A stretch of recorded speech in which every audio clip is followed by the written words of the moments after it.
What up, what up, what up? I need that sports encyclopedia. We West Steve Kim. Got Trent in the cut. Yeah. Where you at, man? In the gym shooting, I'm Durant. You ain't shooting John Moran. Darnell is the Ball State legend. I'm the Warren Central High School legend. I'm proving with a reliable source, straight from the mouth of the horse. Smitty and JB and Smitty from West Coast to Yost. I love talking ball. It's nice to connect with guys that are like-minded and just are real and genuine. Better stay in your lane. Hop into you are fucking insane. Dude, what? You just will not give this guy his flowers. What is wrong with you? Oh, you must have thought I was a bitch. I am him. Use not it. What's the topic? With your logic when I pose. Big Komodo, I was talking. Gotta get back to letting the baby cry a little bit to see if they can soothe themselves. That's a bar. Issues get pressed so past it don't get sacked like bags and baggage. Smitty and Jason Brown killed it, yeah, it's a rap. We what the game's been missing, we switched it and filled the gap. I identified him after his third fight and I said that guy should be a star. I'm so proud of the show, bro. The gas, Smitty and Jason Brown. To the Coach JB show.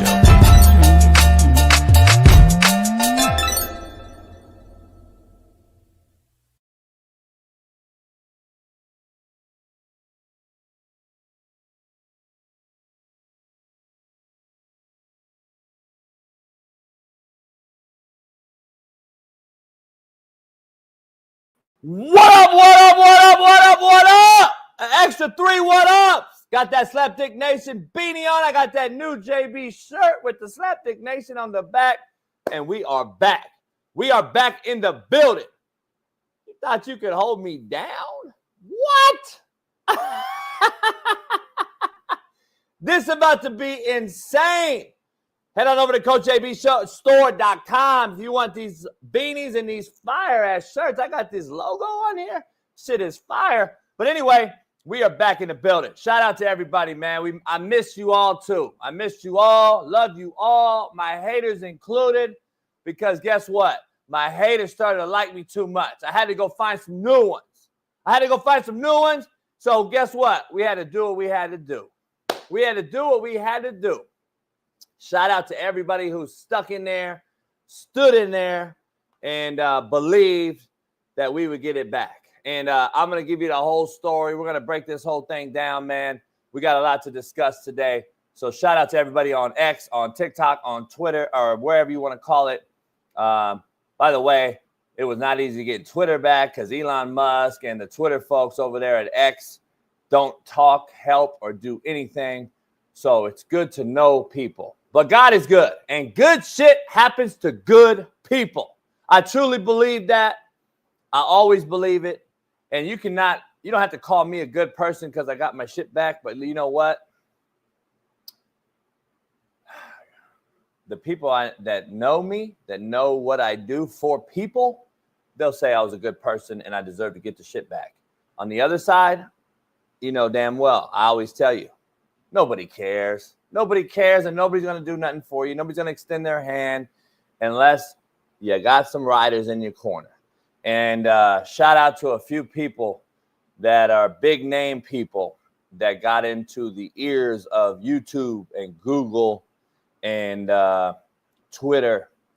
And I can't say their names because I told them I wouldn't. But you can put some things together and figure out some people that I know that helped me out. Shout out to those guys, man, and very influential people, obviously, because you know damn well if their show got taken down, it would be up like this. So shout out to those folks, man, for helping us out and getting this thing back, man, because there's too many people depending on me. I got Bailey, man. I got Smitty. I ain't going to let them go a whole month without getting paid. So we're going to make this thing right and make it bigger, better than ever. So shout out to everybody, man, and everybody that was involved. So appreciate everybody, man. But let's dive into this. This thing is Make No Mistake Monday. It's Merciless Monday, and it might be Mad Monday. I might be Madman today. I don't know. But I'm returning, coming from the depths. We got a loaded show. Steve Kim's going to make a Monday appearance. E-Dub, Eric Weddle, Super Bowl champ Monday. And Big Mac McChesney is going to jump on here. And we'll debate the Colorado lost to KU. KU's playing about as well as you can play. For an unranked team to beat 3 ranked opponents in a row, this is the new this is the KU that I believe everybody thought they would be before the injuries, before everything else had happened. So we'll get that going. Shout out to everybody, man, for dropping that in there. We're going to make an announcement about members here in a minute. But shout out to everybody, man. I appreciate all you guys coming in here on this fine Monday, Thanksgiving week. And listen, God is good. You can't come back and have a better timed scenario than Thanksgiving week. They gave me the show back. So Thanksgiving. So everybody out there, you got some thanks to give it, because I appreciate all you guys that are thankful that we're back in the building. I'm thankful. You're thankful. Appreciate everybody.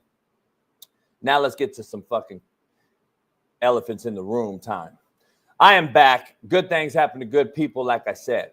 Plus, it's always good to know some influential people who are in your corner. That always does help. Make no mistake about it. It is No Mistake Monday. I can't shout out who helped me and who helps work with the YouTube brass and the Google brass and the Twitter or the X brass. But thanks to those guys, man, and everybody involved. My team, my backing, my agent, attorneys, you name it, we got it.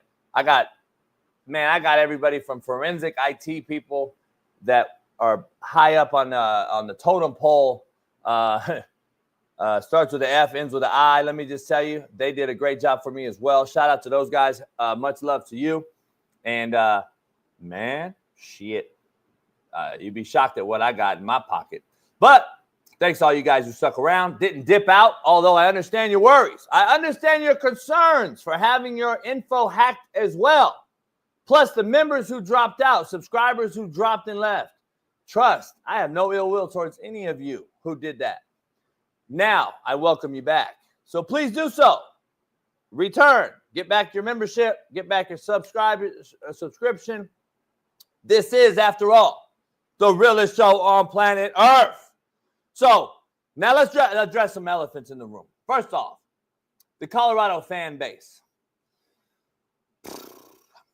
Before Dion became the coach, before this shit show of a Hollywood movie script that we all know and now call college football team, in a landscape that has allowed social media, media markets, and influencers to parade around and promote, the Colorado fan base was literally a fan base that remembers the 1990 national championship with my boy Darian Hagan, and he had Cordell Stewart and Chad Brown and a lot of legendary people.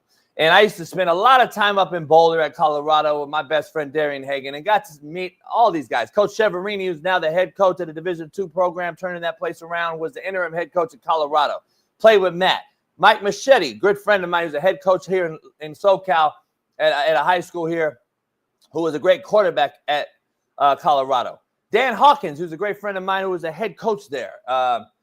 So many people. Chad Brown, who's a John Muir, Pasadena, California buddy of mine who played at Colorado. So many people played there that I know. They had a hell of a bunch of Southern California ties. Compton, LA, Inglewood, Orange County, riddled Colorado's rosters, as well as it did Nebraska and Oklahoma in the late 80s and early 90s. Those were 3 national powerhouses, all used to dabble in the SoCal and get players, all who I grew up with. From Darian Hagan, Eric Bieniemy, my main man at Oklahoma, probably one of the best option quarterbacks of all time. Listen, I have a lot of friends at all 3 of those places. I have no ill will towards the original, real deal Colorado Buffalo football fan base. You guys are real fans.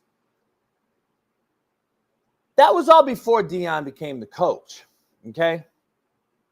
Your fans, you guys are great. And this is not a knock or a jab at Deion Sanders, Shiloh Sanders, my boy Andre Hart, who now coaches at Colorado, Deion's right-hand man. Listen, man, you don't even know the half of my relationship with those people. I talked to Shiloh. I tagged Shiloh and Dion on my Twitter post when the ransom video came out. No knock at y'all, but you got a bitch-made fan base that has followed you. Dion, Coach Prime, Coach Sanders, it ain't a knock on you. I like what you're doing. I got billionaire booster homies at Colorado. Motherfucker started Crocs. He invented Crocs. He's the biggest booster in Boulder in the country. But what do I know? I got great friends there. No issue there at all. I got Matt McChesney, Darren Cheverini, Chad Brown, like I said, Darian Hagan. These are all my boys. I got no issue with the real fans, the real alum, the real Colorado Buffalo fans. And remember, all you guys out there making videos about me, we're going to dive into that soon. I talked to Dion, Shiloh, and Andre Hart. And have you seen them talk shit about me? Because real recognizes real, homeboy. A coach at CU, who is a good friend of mine, by the way, Andre Hart. I tell him all the time, I love what y'all doing. But a big but, and a big but. But your prime sexual followers who all live in Florida, Mississippi, Louisiana, who have never been to Boulder, Colorado, a little less to Colorado, probably don't know what snow is unless it's a snow bunny, who simply followed Dion because he has a big name influence in a black community. Let's just keep it funky. Y'all are embarrassing and sad. Y'all are fanboy dick riders who wish on the demise of anyone who has a difference of opinion than you. Y'all are fuckboys where I'm from, homeboy. Bitch-ass dick riders who will never again root for Colorado when Dion leaves next year. Y'all are a bunch of followers who only wear a Colorado jersey, hoodie, or beanie when Prime is there, when rappers roam the sideline and Hollywood stars claim Dion as their friend. I've never seen a group of bitch-made cats like this. It reminds me of the Kansas City Chiefs' queendom. When y'all wanted Andy Reid fired when he lost to Tampa Bay after a Super Bowl blowout when his son got arrested for hitting a guy drunk, you wanted Andy Reid out of there. Now all of a sudden y'all forgot who you were. You forgot that you did that. This is that fan base. Again, the same fan base. No one from Colorado. No one was a Boulder, Colorado fan before Dion. And y'all wanted to ruin a person's life over a person in Deion Sanders who you will never meet, never get to know, and just FYI, the guy could give a shit less about you whatsoever. It is absolute comical. It is embarrassing, and it is quietly, to be honest, it's sad. See, back in the day, real gangsters, real riders and goons used to want the competition and want that barbershop banter back and forth. Y'all now are so pussy soft that anyone who disagrees with your take, your so-called squad, now in this case, Colorado's my squad, or your false reality, you now go hacking a motherfucker. You go hating on that person's whole life and family. It is truly amazing how soft this generation of humans have become. You are the epitome of what I call a bottom feeder, an absolute nobody in society who helps nobody ever. Now let's dive into this bitch-made ass cat who's dedicated show after show after show about me, Mr. I Smoke Hip Hop. Let's bring that motherfucker on. Let's show what he's about. It's good, YouTube family. So the Coach JB show has met their Deion Sanders karma. Look like the Most High don't play around. So what am I talking about? Let's show you the clown Slow, Murray, and Sue, basically the Three Stooges. And you got this show over here, the Coach JB show. He's a guy who goes out his way to hate on Deion Sanders in Colorado football no matter what. He has made it a lifelong mission for... Pause it real quick. All right, so let me be clear. Nobody's ever heard of this guy. But let me be clear what he just said. This character just said that I have no buddies on this show with anybody whatsoever about we have nobody with integrity on our show. That's what he said, okay? So Eric Weddle, Super Bowl champ, who's helped multiple people, who doesn't have integrity. Shaun King, who won a Super Bowl, a brother, don't have integrity. Tank Johnson, who played in a Super Bowl, doesn't have integrity. Another brother who is my co-host, who this guy called a coon, we're going to dive into that, has no integrity.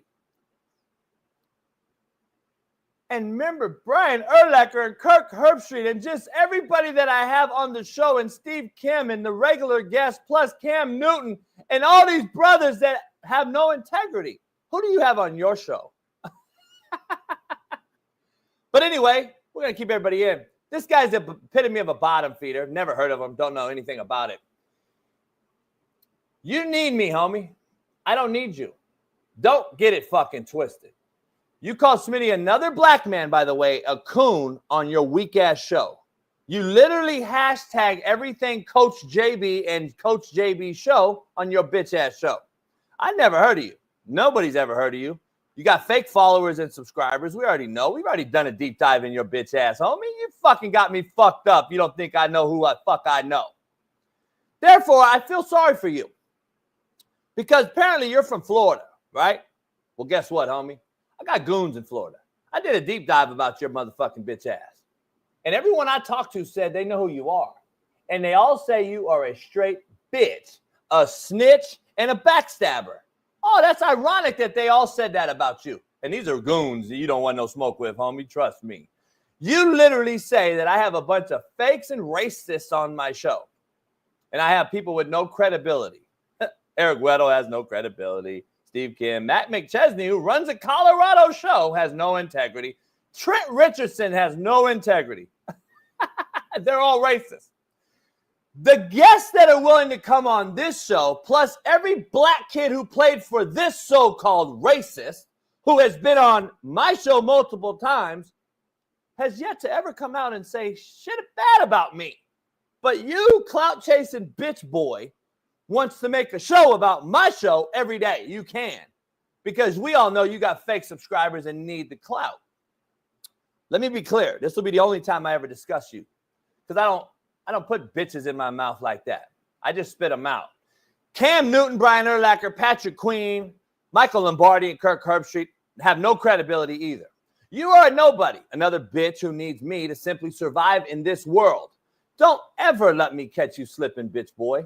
Because this Netflix actor you think I am may just be your worst motherfucking nightmare. And now for this bitch-ass nobody from Louisiana. Let me be clear here real fast on this bitch-ass I am hip-hop or whatever the fuck your name is. You call a black man in Smitty a coon. You put down another black man, but when I call out Dion, you go in straight defense mode. How fucking ironic is that? You want to knock a brother, but when Dion has an opinion variance or a difference of opinion from somebody, you defend Dion at all costs that you don't even know, but you're quick to bash a brother out here and call him a coon. You're a sellout ass bitch, homie. You wouldn't bust a grape in the fruit fight where I'm from, motherfucker. Don't ever get caught up slipping. You better keep your head on a swivel, and you better keep looking through them motherfucking blinds. Because a Netflix actor I'm not, motherfucker. You better go ask somebody. You can ask somebody in Florida, Georgia, Louisiana, Mississippi, wherever you want to go, motherfucker. JB name runs wide. Don't get it fucked up. Now for this bitch-ass cat from Louisiana who motherfucking, by the way, I found you. I found you. Show this motherfucking ransom video, you bitch-ass motherfuckers. Coach JB channel gone, y'all. It's over with. He got hacked. The Twitter gone. I just hollered at them folks who got the channel and the Twitter and the Gmail. They said they want 20,000, y'all. Homie.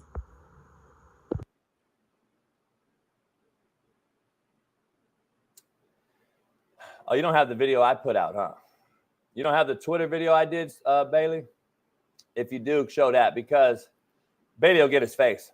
So this motherfucker's from Louisiana. I already know everything. Homie, trust me. I know everything. This motherfucker basically is an accomplice to a felony. This motherfucker can't be dumber. Seriously, he cannot be dumber. I've showed his face on Twitter, by the way. I showed his face on Twitter.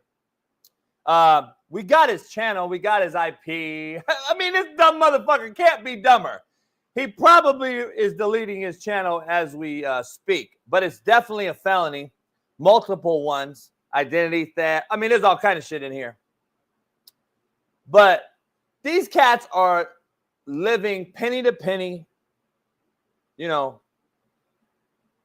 absolute nobodies who snitch on each other, snitch on other grown men, who are straight bitch made, who will never survive long enough in this game because they're absolute nobodies.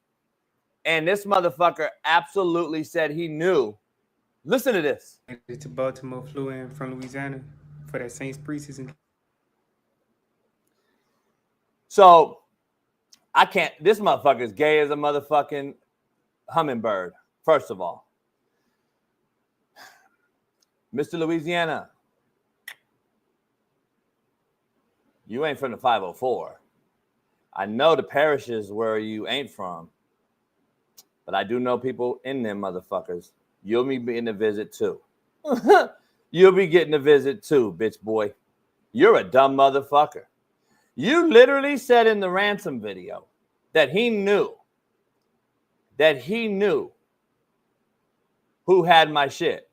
You can't be dumber. So guess what? You're going to be getting a visit and they're going to get interrogated on who they are. Holy shit. Hey, D. Jones, I heard you was talking shit too, homie. I truly hope, D. Jones, you didn't really wish on the demise of myself and my channel when you hopped over to Matt's show. I truly hope that you didn't wish upon the demise of another brother in Smitty. Because if you did, homie, that's just another bitch-made ass motherfucker, D. Jones. So I'm just making sure. Because I heard and saw a few things you said, homie.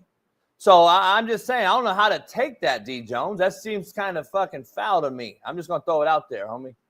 I'm just throwing it out there, dog. Because, you know, apparently these motherfucking Netflix actors like myself are just fake. And we're just, you know, nobodies. So we're going to find out, though. But for now, you know, it's all good. D. Jones, all good. We'll find out. But here it is, man. I want to be able to finish this out and break down what's going on. This goofy-ass bitch boy from Louisiana who claims he held my channel for ransom. It's a felony. You'll be dealt with really soon. Keep your doors locked and keep peeking through them blinds, homeboy. Maybe tonight. Maybe in a year from now. But the beauty is, only I know when I'll be paying you a visit, bitch boy. Now let's dive into this show real quick. I got something to tell everybody real quick, all right? And please don't take this personal. Please don't. Because of the vulnerability that I just went through and the neglect and probably the naivety, being a little naive to everything in the world being ran through Gmail, which is kind of sketchy in its own right. For all you out there, I just give you some words of wisdom. Untie all your shit from Gmail. Have backups upon backups. Maybe get a VPN. Do other things to protect yourselves because these bottom-feeding cowards will come after you because they have nothing.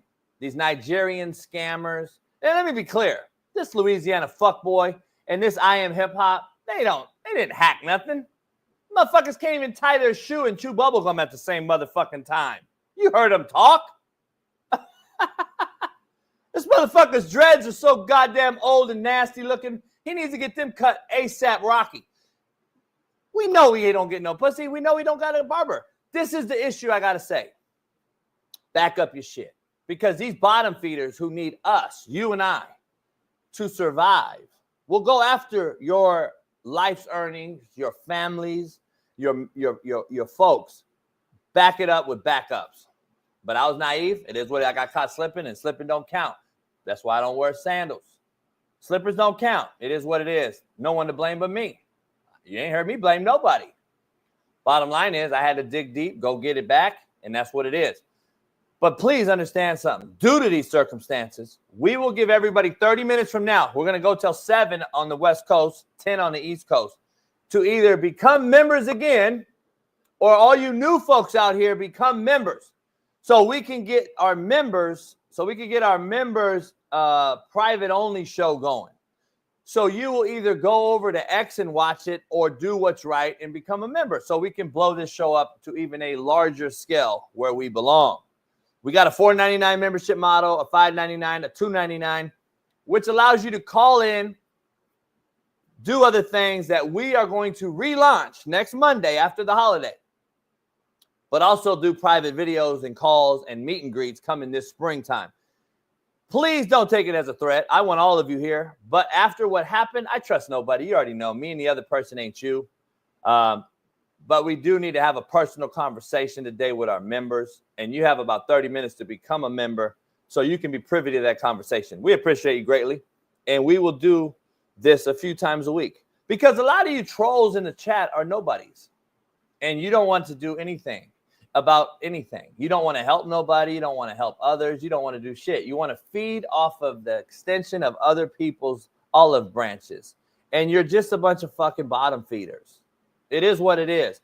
But we will go straight private chat with members only because it's about to get real and honest. And that's what life is about. That's why they want me out. That's why they want me out. Come on, man. That is why they want me out.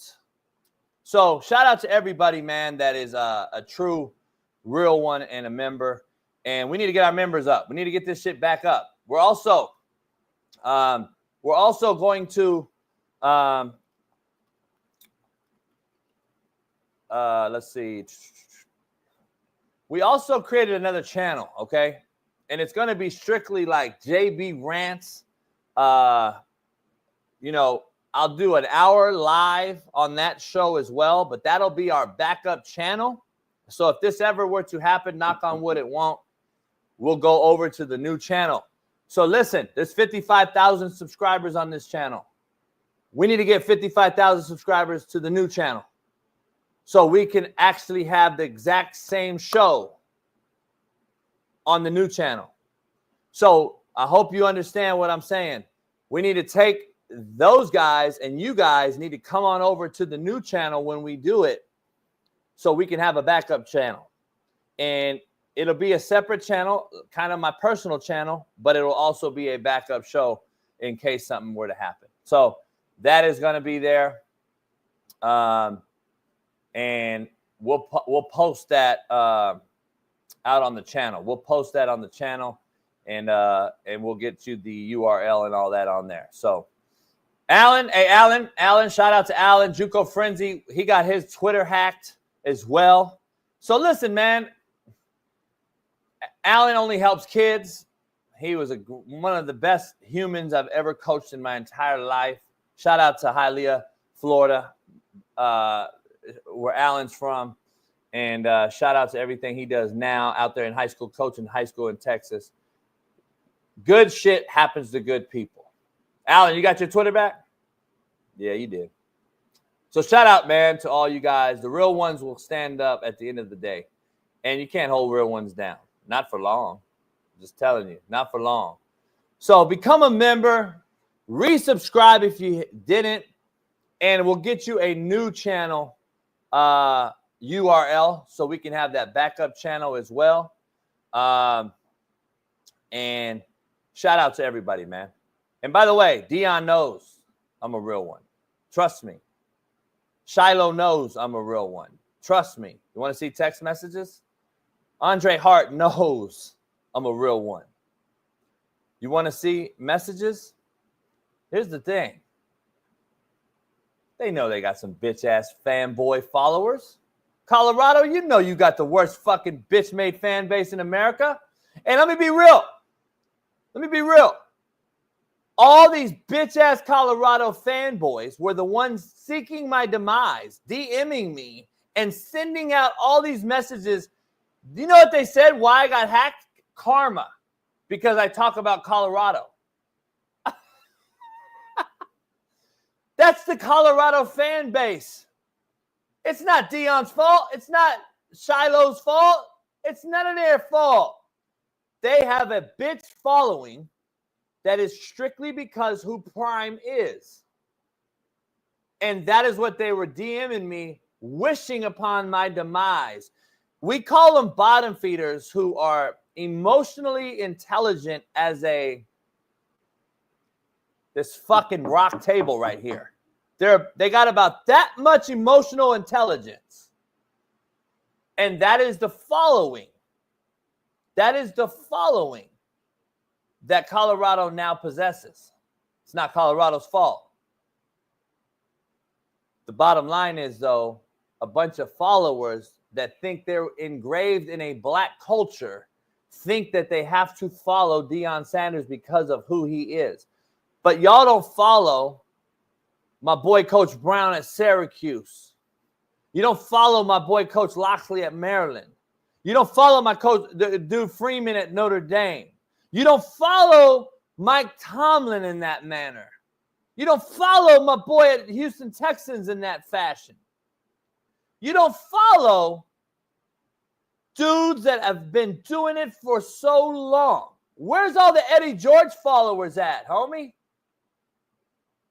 Eddie George is 8-3 at Tennessee State, one of my dearest friends on this planet, Heisman Trophy winner. I ain't heard a fucking peep out of all you so-called brothers. Where you at, homie? I ain't heard you talk about Eddie George, homie. I ain't heard none of you motherfuckers talk about Eddie George at being 8-3 in the HBCU, homie. Not one of you motherfuckers. Hey, D. Jones, you hollered and talked about fucking Eddie George, homie? Oh, forgot about him, huh? He's 8-3, homie, at Tennessee State. I'm just letting y'all know. Letting y'all brothers know. Just so you know. I'm a straight racist. Slow Bucks TV. You a straight bitch. Come holler at me anytime you want, motherfucker. You bitch-ass motherfucker. Ask everybody out here, too. I bet you won't show up, and I'll drop my address to your bitch ass. I bet you won't show up and come say it to me, though, homie. I bet you dollars to dimes. You won't show up and say it to my motherfucking face. I'll come to a Colorado game, motherfucker. I guarantee you I won't see your bitch ass, and you'll be in the stands. You'll be there in the motherfucking stands and won't come holler at me, motherfucker. You bitch-ass motherfuckers think that you really, really know me. It's a motherfucking embarrassment. You're an embarrassment to the black community, motherfucker. Oh, bitch-ass. You ain't done more for... You know how many more motherfuckers I do for than you and your whole family ever have, slow bucky, bitch-ass motherfucker? Hey, why don't you show me your resume and how many brothers you've helped? Why don't you show me how many brothers you've sent on to college and to the league? How many brothers you graduated with a degree? How many brothers you got out of prison? How many brothers you fed? Why don't you show me that, bitch boy? You can't, because you're a bitch. You're a bottom feeder who want to talk behind a keyboard like a bitch do. And I used to fuck motherfuckers like you in the pen, homeboy. Don't get it fucking twisted. Guarantee, look me up. I ain't hard to find, bitch boy. Keep that bitch ass motherfucker in the chat too. Let's dive into this thing, man, because we got a lot to discuss. But at 7 a.m. Pacific, we're going straight members chat only. Just to be fair, I'm giving y'all that long of a time to go out and become a member. So go out there, become a member. We need y'all. It's not a threat. It's just a promise. We're going to have members only chats because the members also deserve something for being a fucking member. And that's on me for not addressing the members who actually drive the show. And I apologize for that. And that'd be one of the few times I ever apologize. And by the way, when you get fucked in printing the pen, you're the gay one, not the one fucking you. That's a pin decorum. Just shout out to all you motherfucking real ones out there in the penitentiary where I've been and served 18 months. I am whatever the fuck your name is. Have you? You been stabbed in jail, homie? I didn't think so. You bitch ass motherfuckers. Y'all keep wishing and hoping that I'm a Netflix fucking actor. Because one day, they ain't peeking through my window. Oh. You might have to look through that motherfucker. But guess what? Some of you motherfuckers going to feel the wrath of the realest motherfucker on planet Earth very, very soon.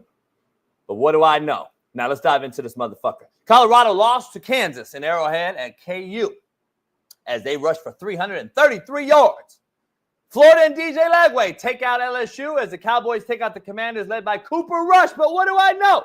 Will Levis and the Titans, Bailey's Titans, take out C.J. Stroud and the Texans as C.J. Stroud stepped out of bounds in the end zone and his O-line seemed to have not helped him whatsoever. Patrick Mahomes and the Chiefs win a close game versus Bryce Young and the Panthers.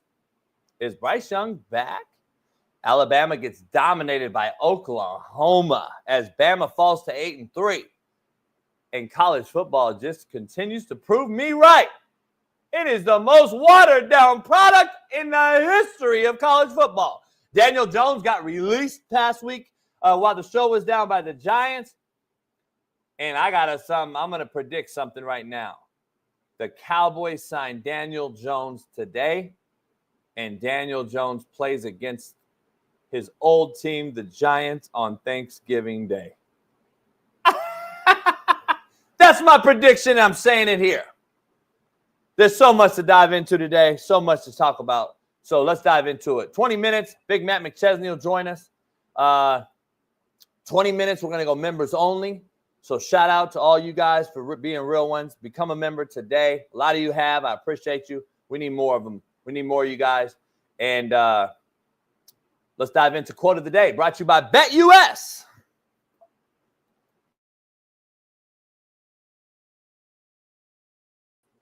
What up, what up, what up? I'm here for BetUS. BetUS is now powering the Coach AB Show with Big Smitty as our proud new sponsor. Head on over to BetUS today and bet all things Major League Baseball. We're in the thick of the playoffs. NBA is getting ready to start up, and the NFL is right dab in the middle of the season. You can bet it all on BetUS. Short, fast, skinny, tall, they bet it all. And make sure you use my promo code CoachJB and get you 150% off up to $2,000 on your first bet and up to 125% off on your second and third bet if you choose to do so. Plus, you get insurance protection and gambler's protection on both second and third bets. So make sure you head on over to betus.com, use my promo code CoachJB, and make it happen. BetUS, the best offshore book in the business. Head on over there today. Is that proud new sponsor of the Coach AB Show with Big Smitty. BetUS. Go check it out. Peace.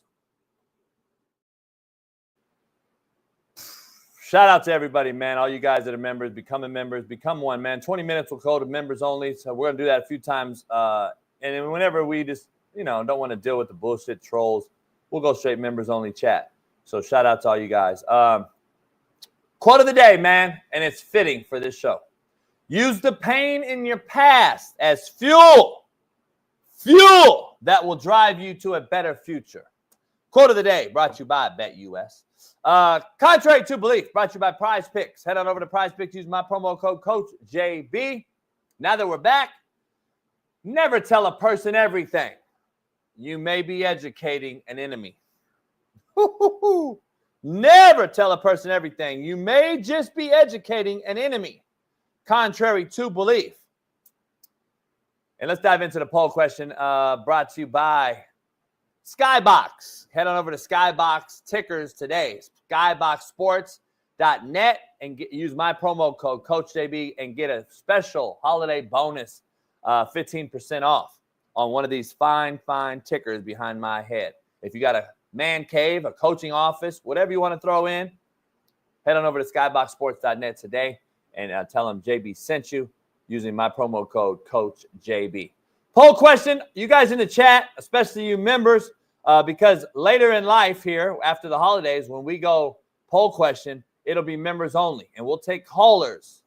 We will take the first 5 member callers to discuss the poll questions as part of the new relaunch. So would you put Billy Napier in the Coach of the Year discussion, even with 5 losses? Would you put Billy Napier in the Coach of the Year conversation, even with 5 losses? All you guys, drop it. Let me see what it is. A lot of you say no. Man, it's tough, man. It's tough, brother. I'm going to be honest.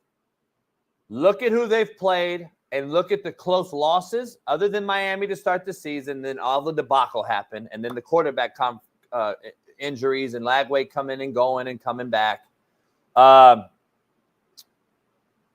know nobody will ever win it with 5 years, but I got 5 losses. But let's be honest, man. He may have done some of the best coaching in a turnaround season than we've seen anybody do in recent history. And let's just be honest. He's going to get an extension. Now he's probably going to get a raise. And I would bet dollars to dimes that 9 out of 10 of you, including myself and people like Josh Booty and Noel Mazzoni, we thought he was a lame duck coach waiting to be fired. We thought he was going to be fired this year. We said he was going to be fired this year. No, I didn't want him fired, Michael Phillips, non-member. I didn't want him fucking fired. I said he would be fired. There's a huge difference. As a former coach and player and someone that's grassrooted in football, I've never wished upon somebody's demise like a lot of you bitch-made cats have done. JB got hacked. He lost his channel. Ha ha, karma. That's a bitch. That's a bitch. I don't make shows about nobodies. That's a bitch. I don't need to do that. This is an organic 55,000 subscribers that have not one inkling of fakeness to it. There's no bot people, subscribers, members. There's no paid for ad subscriptions. Marquette Rainey. I know hating is the new truth. I get it. Truth is the new hating. You bitch-made motherfucker. That's the problem. So, a lot of non-members in here. Y'all need to member up. But there's the coaches out there who really deserve an opportunity to be in this discussion. And Billy Napier deserves it. Billy Napier deserves it. I just got to be real. Billy Napier deserves it. So, my bad, man. Big Smitty. Shout out to Big Smitty. He's in flight right now. He's on a flight coming back from going to visit one of his homies that plays for the Commanders, or who it was. I forgot who it was. But anyway, he went out there. He's on his way back. He gets back right when the show ends. So I told him, man, he did a video, though. If you haven't seen it on social media, maybe Bailey could put it in. He did a video. Welcome everybody back, though, and we'll pull it up. Yeah, he did. Bailey, my bad. He did it on Instagram. All right, Bailey said he can get it. We'll post that. But yeah, he left Friday night. Shout out over there, and then he's coming back today. So he'll be back, of course. He's happy, excited. We're back, and you know, like I said, man, I'm elated, man. I'm elated to. Okay, go ahead. Here's what Smitty had to say. Hey, I know what's going on, man. Your main man, Big Smitty, Coach JB, we back. Y'all thought y'all had us, but we back. A lot of y'all was talking crazy too online, man, and we checking on y'all when we get back on the show. We remember everything, names and numbers. Names and numbers, you getting called out, but we back, man. Realest Shaun, Planet ERF. We got a lot to talk about. We missed out on so much. College football, upsets, NFL. Loaded show. And it's holiday season too. Tune in. We going crazy. Here's the issue. A lot of you guys talk shit about Smitty, man. Smitty takes a lot of heat on this show. I'm going to be real with you. Steve Kim even's like, man, Smitty takes too much heat. Who wants a debate show where everyone agrees? First of all, whether you like him about his fucking political stance or how he is, that motherfucker right there is a loyal motherfucker, homie. He's a loyal dude. Could have left any time now. He works at Fox. He could have left at any time. Y'all can call him cringe. Y'all can do whatever you want. Loyalty goes a long fucking way. Just remember, loyalty goes a long fucking way with me in this household. I'm just going to throw that out there. Understand something. You can say what you want. It doesn't matter. And I will go ahead and lose half you motherfuckers because I'll only gain 2 times more. It's going to grow. It's going to get better. And I will have addition by subtraction is a real thing. I don't want to sit here by myself and talk to my motherfucking self in the mirror. And I did that for 5 years to build this show what it is. And all the old school members in this chat, when I started this channel 5 years ago, are real. And that's why you deserve to have your own platform at certain times to have those conversations. And that's on me for not addressing it at a sooner rate and get rid of these fucking trolls that come in here. So the appreciation is real. It's Thanksgiving week, man. I can't thank you guys enough for being in here today. And shout out, man. We got 5,000 people in here across all platforms. So shout out for being down, man, this long. The algorithm must be cool. And obviously we'll get back to having 3,500 in here on YouTube eventually. But I think Billy Napier deserves a discussion. I don't believe he'll get Coach of the Year. I don't believe he deserves Coach of the Year. But I do believe he deserves to be in the discussion for the simple fact. I'll tell you this, and it might ruffle some feathers. I take Billy Napier for Coach of the Year over Deion Sanders. Got to be real. I got to be honest, dog. He's beat ranked opponents. He's played many more. He's in the SEC. You can say what you want to say. The Big 10 or the Big 12 just wasn't what we thought it would be. But listen, Deion's done a hell of a job. No question about it. I love what he's done. But Billy Napier would get Coach of the Year over Deion Sanders to me. Because Coach of the Year, clearly in Deion's own conference, I would probably have him at third behind Kalani Sitake and who the Coach of the Year is and Kenny Dillingham. Let's just be honest. Like, let's just keep it real. In his own conference, he's probably third, and he's done a hell of a job. But it's not easy, man. It's not easy at Colorado, as everyone's showing you that it is. It's hard to keep that shit going with a band of mercenaries as the new college landscape is. It is what it is. You got to do what you got to do. And Kirk Cignetti, I'm saying, will probably, no doubt, be the Coach of the Year, nationally Coach of the Year. Let's not make no mistake about it. I'm not saying these guys I'm talking about are the Coach of the Year. I'm just saying, has Billy Napier entered the discussion is all I'm saying. I'm not saying, and I know he has 5 losses. I get it.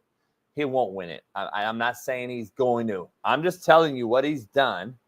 It deserves at least a conversation piece, in my opinion. And that's all I'm saying. That's all I'm saying. So it is what it is. Listen, man, Daniel Jones got released, and we were gone.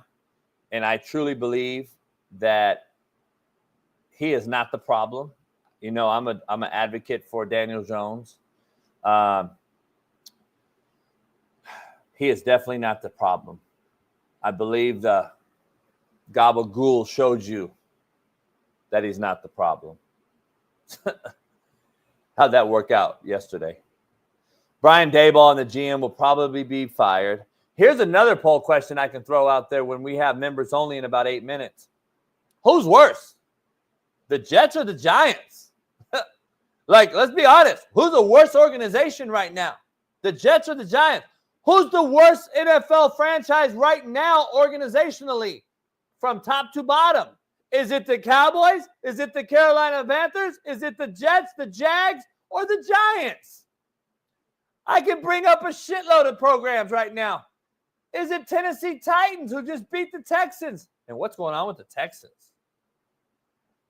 Who said that and a kid I love to death in CJ Stroud, but who said that he could possibly hit a sophomore slump this year? Oh, me? What do I know, man? Not wishing upon his demise. I love CJ. I want to see him ball. But I'm just saying, y'all are so quick to get rid of a guy like Daniel Jones. And then you're so quick to put a guy like CJ on the pedestal, who I love to death, who I told you, and I think CJ is a top 5 quarterback in the NFL. But I told you that he was going to hit a wall. The book is out. The book is out. The resume's out. This is the NFL. These people do their job.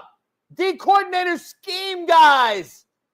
NFL players are paid to stop you. I told you he would hit a wall. So I'm just saying. Listen, man, we're gonna take a quick commercial break, and we got Steve and Matt on the other side of this commercial, and I appreciate them jumping in on Special Monday, man. Now that we've got our channel back, and I can't wait to have those two in here. So give us about 4 minutes, guys. We'll be right back after this commercial break. Shout out to everybody. We got 5,000 people out here watching.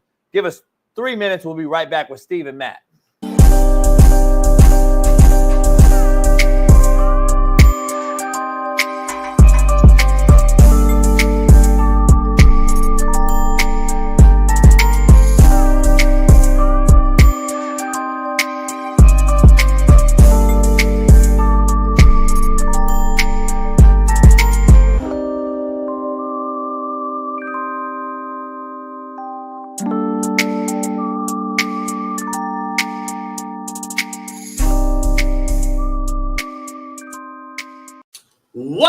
What up, man? This is a proud new sponsor of the Coach JB Show with Big Smitty, and it is First Round Performance. Yeah. Make sure you head on over to firstroundperformance.com.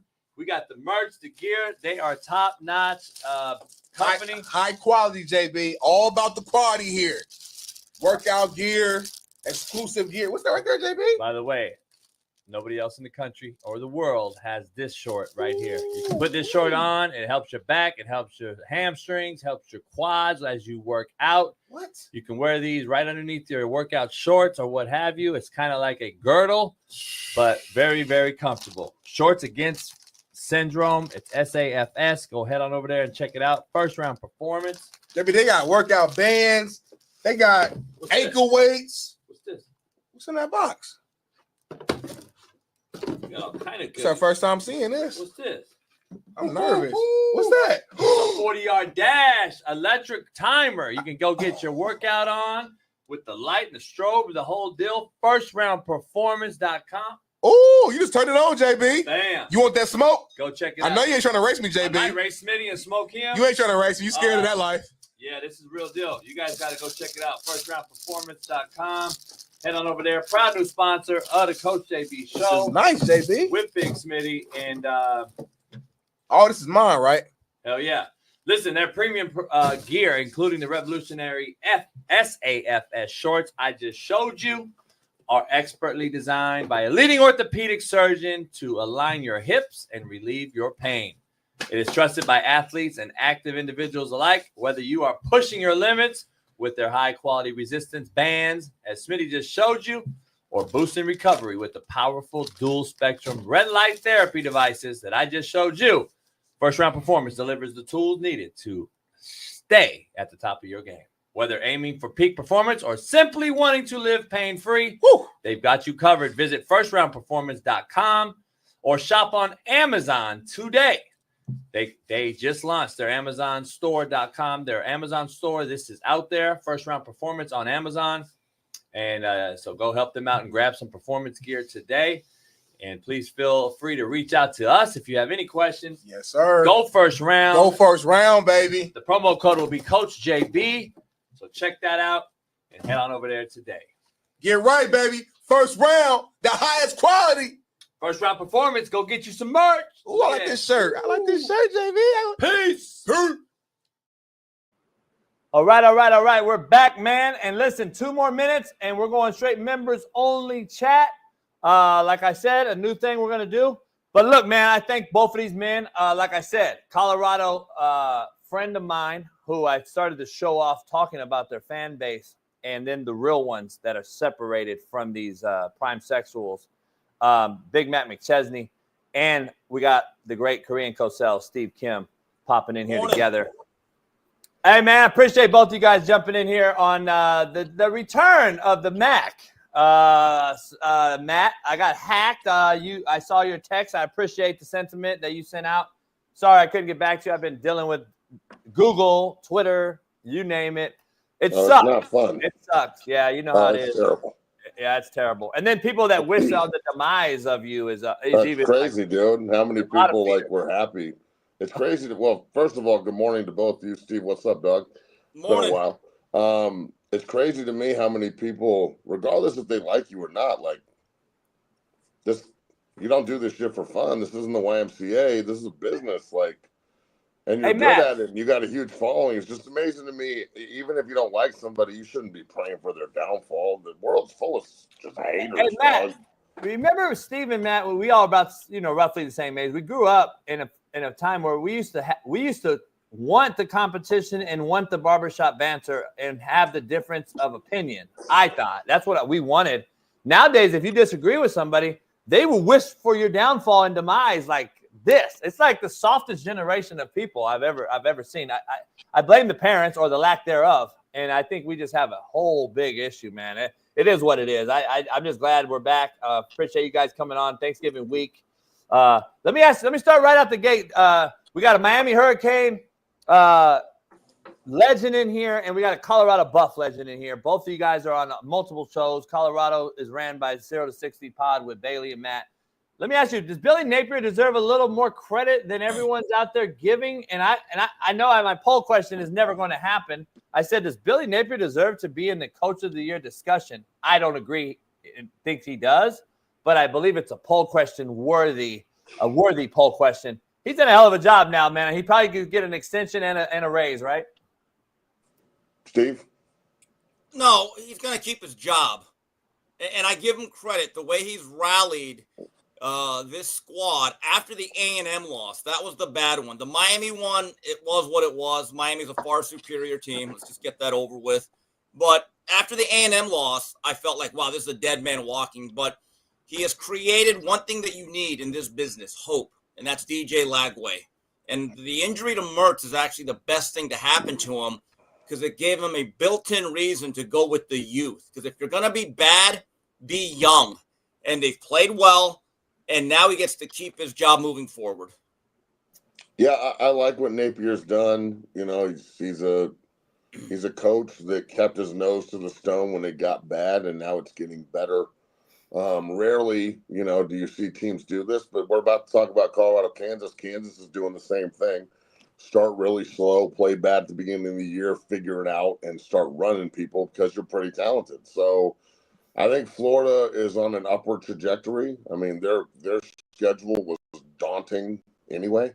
So they have a chance to, go win a bowl game and beat an in-state rival in Florida State on Thanksgiving, which is always fun, I'm sure, for them. So they can finish the season off on a very high positive note. I don't know if he's Coach of the Year. That's probably going to go between Scagnetti and Coach Prime. I'd imagine those are the two front runners for that award. But yeah, man, I'm. It's good to see people succeed. Like I don't want Billy Napier to get fired and Florida to suck. Like I like it when we get a little bit of parity in the sport and people are winning games that aren't supposed to be winning. And there's a lot of upsets in college football these days, bro. That's why the sport is so awesome. I mean, every Saturday, you really don't know what you're going to get, bro. It's pretty crazy. Hey, Steve. Yeah, Coach, if you get rid of Napier as Florida, let's say they would have just dumped him right after the A&M game. You're now looking for a new coach. That means you're on your third coach in 6 years. That is not a formula for winning. It never has been, never will be. Yeah, I agree. I mean, especially in the mercenary business landscape that we have, I agree. Let me ask you this. I know Matt just mentioned Prime as Coach of the Year. I think he's done a great job. And I started the show off, and Steve and I talked about it at the Palooza here at the house the other day. It ain't Prime. I talked to Prime and tagged them. It ain't Shiloh and the Sanders. I tagged them and talked to them as well. I talked to Shiloh quite often. Most people out there. And I got a great friend there named Andre Hart, who's there, who will tell you everybody about me. It ain't them. It's not those guys. It's this prime sexual following that has come from Florida, Miami, and all these other places who's never been to Boulder, never been to the snow other than a snow bunny, and never, ever will ever go to Colorado. And that's the fan base that have created this, the negativity side, which is unfortunate for a Colorado fan base that's always been really great. So I started the show with that. I'm not mad at Colorado or Dion or any of those guys. You are what you are, and you have a following that follows you, man. And the followers are followers. And to say that, I wanted to be able to. I was clear, so Matt knew where I was coming from to start the show. I didn't attack Colorado. I got a lot of good friends there. Chad Brown is from Pasadena, California, is a legend there, and all these different guys that I've known, from Eric Bieniemy to Darian Hagan, who went there. And multiple players there. Everybody loves Boulder. I mean, I don't know a person that does not like Boulder, Colorado. If you visit it, if you see their campus, unbelievable facilities, all that shit. Having said that, if I told you, Matt and Steve, and this is not a tag team on Matt, no pause or whatever you call it. I would say Dion's probably the third highest ranked coach in that division right now, or in that league, behind Kalani and Kenny Dillingham on what those two have done. I know Dion. Yeah, I forgot about Dillingham. Dillingham is probably the Coach of the Year. He's done an incredible job. I totally forgot about him. Yeah, I mean, I just wanted to throw that out. I just want to see what you thought, because I know you'd be real about it. Steve, who's the Coach of the Year in that conference? Because I know we're now giving out trophies, Matt, to everybody. This is we had 1 in 9 high school teams playing in the state playoffs here in California. I don't know if you guys are the same way. It's unbelievable. I don't know. 1 in what? 1 in 9. A 1 in 9 team? On there. Yeah. Oh, a bunch of 1 in 9 teams, Steve. Right. Matt. What? Yeah, everybody gets in the fucking playoffs now. It's everybody gets an award era. And I don't know if you know this, but in college football at the Division I level. 1 in 9. I thought you were talking about seeding. No, 1 in 9 teams. Here's the issue I have to ask you. Coach of the Year now is separated at the 4-year level, at the Division I level. They're separated by like geographics, I guess. Now they have these names to Coach of the Year. They have a name for this guy and this guy and this guy. I'm like, what are we doing? This started at the coaching convention years ago. We put it in. Grant Tioff put it in at the AFCA, which is the National Coaching Convention for Coaches. And now there's going to be 10 Coach of the Year this year at the 4-year level. But then they give away the main AFCA Coach of the Year award. If the season ended right now, though, who's your Coach of the Year nationally, Steve? Signetti? The guy that we're forgetting is Rhett Lashley. They might win the ACC. Last year, they were 0-3 against all P5. And they went 11-3 or 10-3. And this year, they had a close loss to SMU. Then his ability to have the guts to tell Preston Stone, Preston, I like you, but Kevin Jennings is our quarterback, and that team's taken off like a rocket ship. I think he's in the discussion. I would still go with Signetti. I really would. The job that he's done, and to have the only loss be to a loaded Ohio State team, who I think has the best roster in college football. And if you watched that game on Saturday, Coach, you were out in the barbecue, but that game was 7-7 going into the last minute of the first half, and the punter can't handle a snap. It changed the whole game. It's Signetti, Dion, Rhett Lashley, and Dillingham, in my view. Those 4 guys right there. They would be invited to my awards banquet. Matt, where would you put Monken at Army? No, he's got to be up there. I mean, if you're taking 5, he's probably 5th. Steve just said, 4 at the dinner. Take 5 and throw him in there too. But look, I would say from a Big 12 bias, it's Dillingham and Prime. Scagnetti's done an incredible. You can't go wrong with any of these guys. Like, everybody could win the award, and you could say, yeah, that makes sense. They've done a great job. So, you know, what Dillingham's done, I know Kenny, we talk constantly. He recruits the room here, that they have a big footprint in Denver from a recruiting standpoint. What he's done there is incredible. They're smash mouth. You know, that's a really good story in the desert that's not getting a lot of run. You know, we'll see what happens with them on Saturday when they play Arizona, but I expect them to win. I want them to lose because that's how CU gets in the Big 12 title game after Saturday, but I think that they'll take care of business against Arizona, and he'll be in the Big 12 title game their first year in the conference. And it kind of speaks to also, if you look at how shit's panning out here, the old Pac-12, bro, Oregon's going to play in their conference championship game. You know, the Big 12 could have 2 teams from the Pac-12 last year that are playing for the conference title this year. Like, that was a pretty goddamn good conference last year that got butchered. So it's just the nature of college football these days. It's the craziness that it is. But I don't know. I don't know if you can go wrong with any of those guys. Obviously, bias for the Big 12 here. Dillingham and Coach Prime are probably my top 2. Hey, Steve, where is Steve Sarkisian and Dan Lanning? I don't think we look at winners. To be. We don't look at winners enough. Well, I mean, that's the award's not. It's not. And it's you not could have given the award to Nick team. Saban 10 times. I mean, if you have a $20 million roster and you're favored in 11 out of 12 games, you will never win Coach of the Year. You might lose your job if you don't win enough games, but when you are a loaded team, Pat Riley and Phil Jackson, they didn't win a lot of Coach of the Years. That's just the nature of that award. Yeah, I agree. Let's dive into your team, Matt. Is this a bad outing, or was it just a team that's finally who we thought they possibly were at the start of the season before they got injury riddled at quarterback, and they lost an OC last year to Penn State. KU played well. They've been playing well. I think it's the first unranked opponent ever to beat 3 ranked opponents in a row. Bad outing on a neutral ground, or was it this a KU team that's just playing at a high clip? Both. I mean, Kansas is. I'm not going to sit here and act like just because CU got beat, they played bad, and Kansas got lucky. Kansas didn't get lucky. Kansas beat the shit out of CU up front, bad, and we couldn't tackle anybody. And you would think that looking at Shador's numbers and Travis going for 2 tutties, that it would be the score would be flipped, right? Because I mean, that's just what it is. That's what's been happening. They dominated time of possession. They had the ball for 41 minutes. CU only had it for 19. CU couldn't even try and run the ball because they were behind early, and Shador had to consistently, march them. And having the ball for 19 minutes too, it's a daunting task when you only have the ball for 19 minutes. Demoralizer. Yeah, I mean, as a quarterback and a quarterback coach and a head coach, you have the ball for 19 minutes, you're in trouble. So Kansas and Neal's maybe the best back in the country. That kid is a bruiser. He's going to play on Sundays.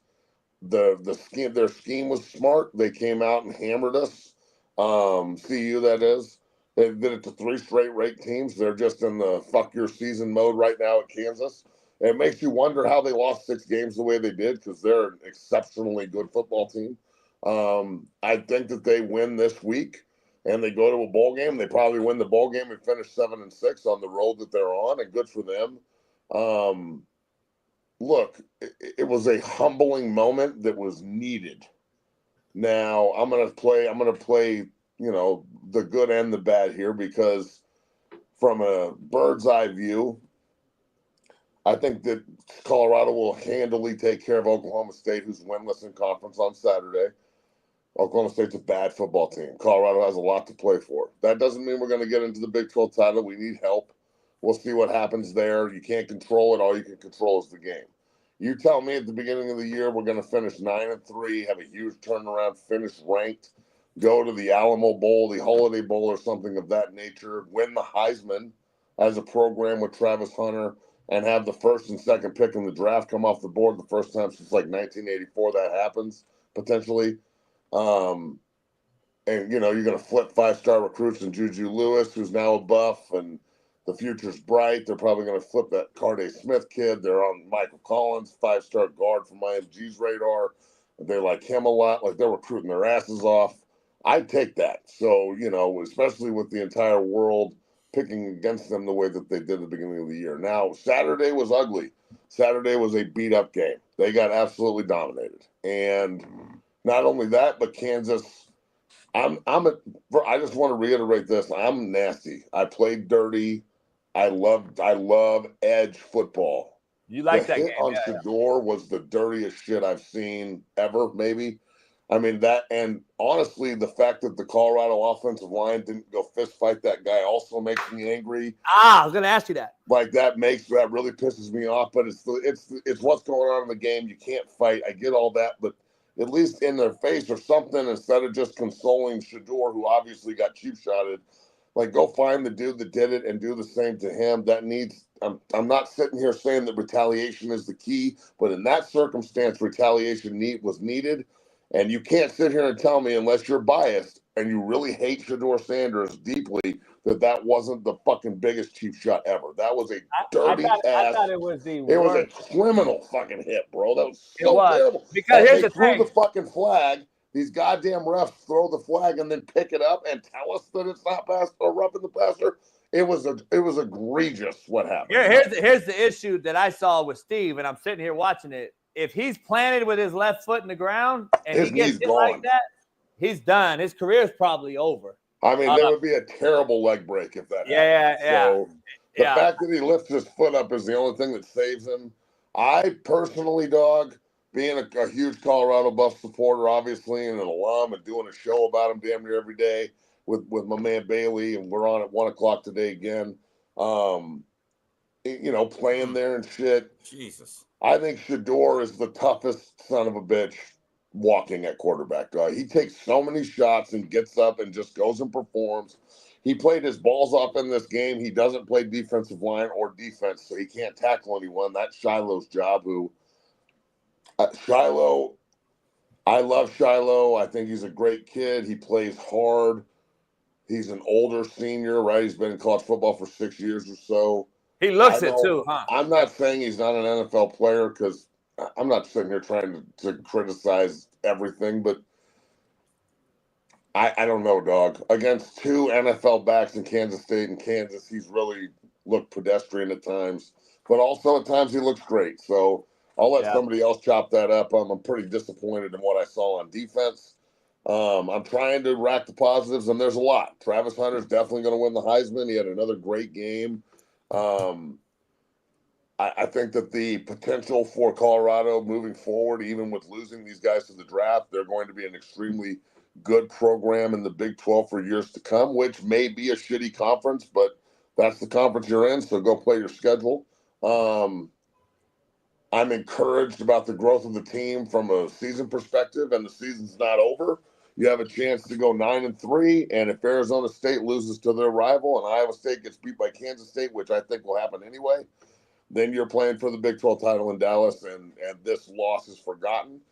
But it's devastating from a perspective of season goals, but to think that the season's over is ridiculous, and they have a lot to play for still, and I'm damn proud to be a fucking Buff, bro. Like, you tell me at the beginning of the year that this is where we're going to be going into Thanksgiving after the fucking 20-year just shit show that we've seen, with the exception of 2016. I'm taking that. I mean, it's just what it is. As you should. Let's dive into Steve's wheelhouse real quick. His Miami Hurricanes, and Steve sounds like you do right now, Matt. Every day, he calls the good and the bad and the ugly with his Miami Hurricane team. He was in here throwing shit, throwing ribs at the TV. Korean barbecue ribs, by the way. Nice. Shout out to all the Asian persuasions. But stop the Asian hate. Stop the Asian hate.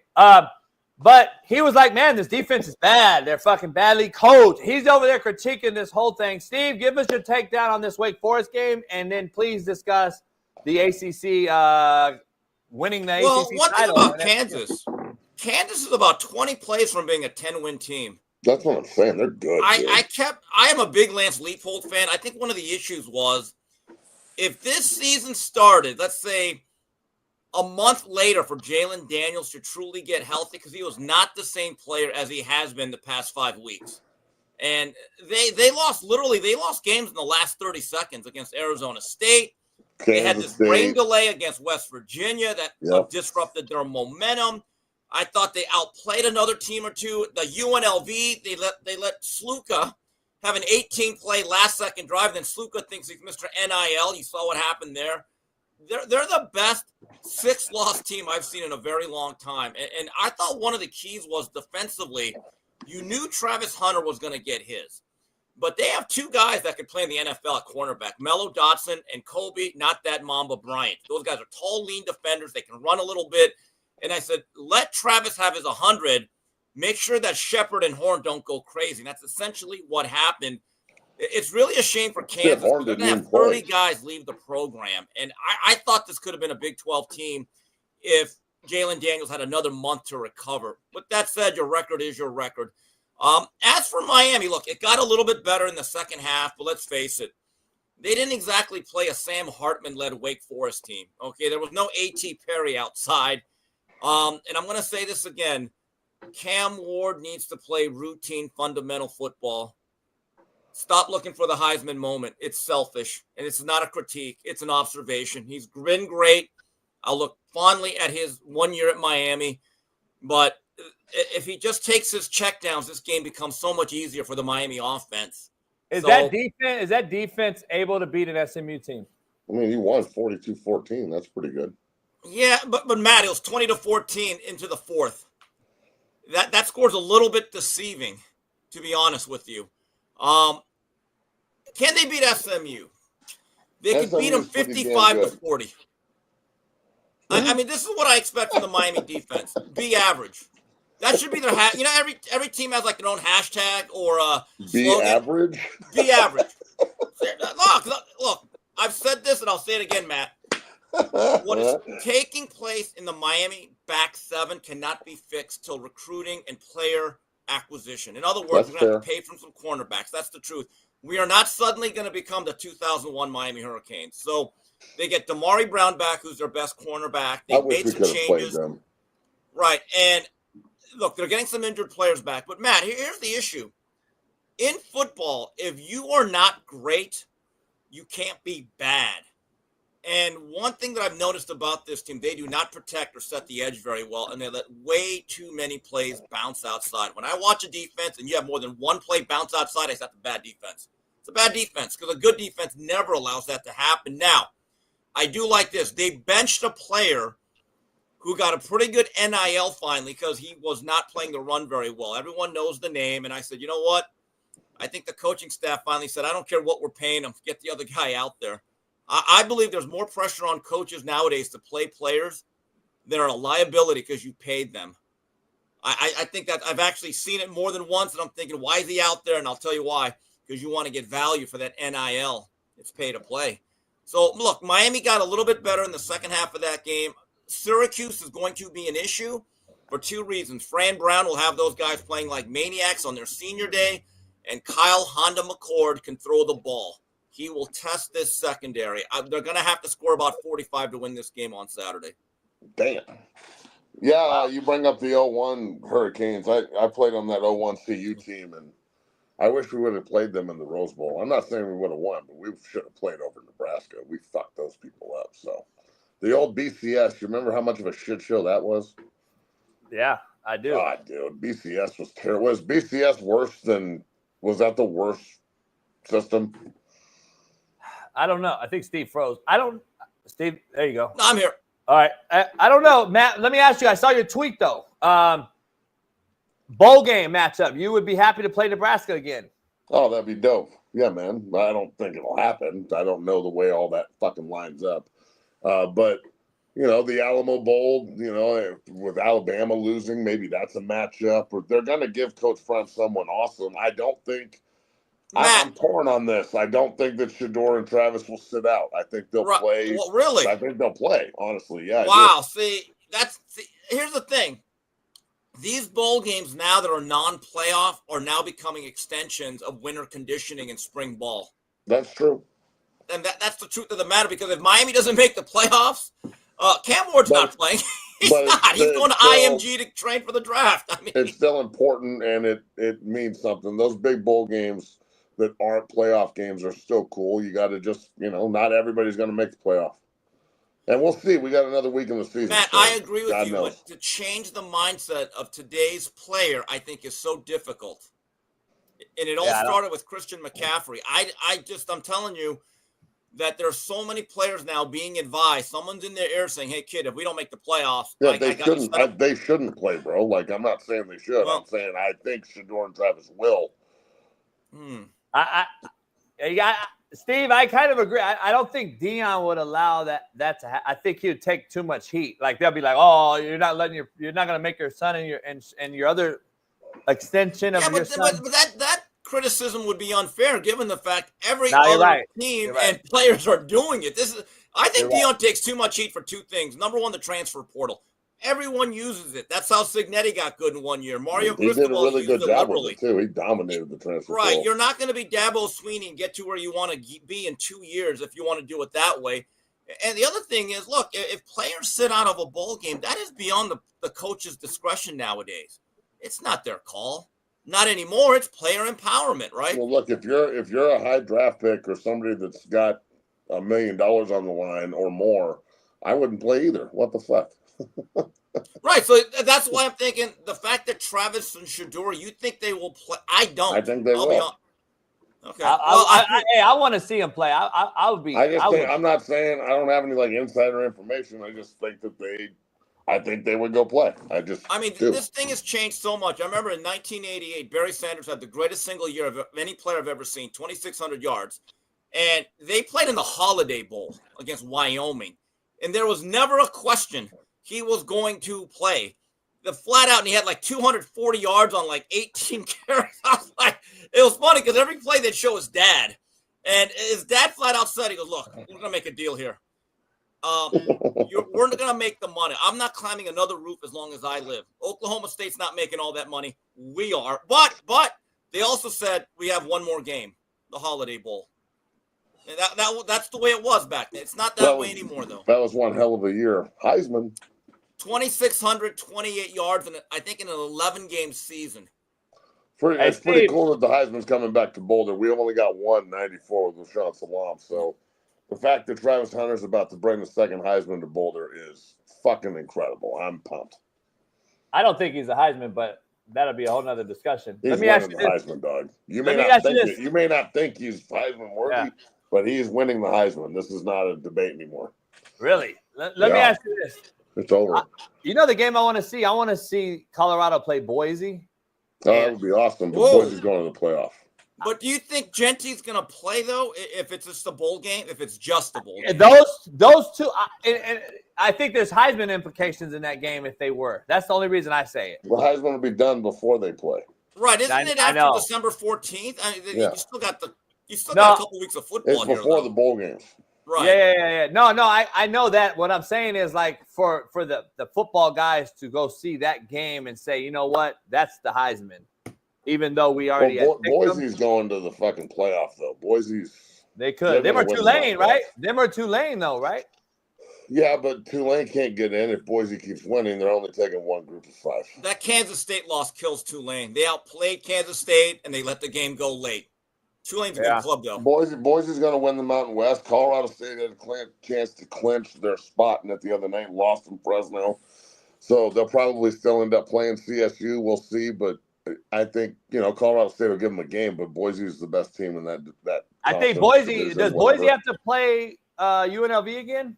I don't think so. No, I don't think so. UNLV's had a good – by the way, Barry Odom should be in the Coach of the Year discussion. Yeah, Barry Odom's doing a good job. So is Tulane's guy. Summerall. Summerall. Hey, real quick, I got to ask you guys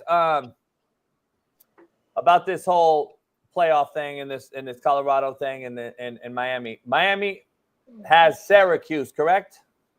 It's a playoff game. The reality is this. Once Miami lost to Georgia Tech, I said, there goes the buffer.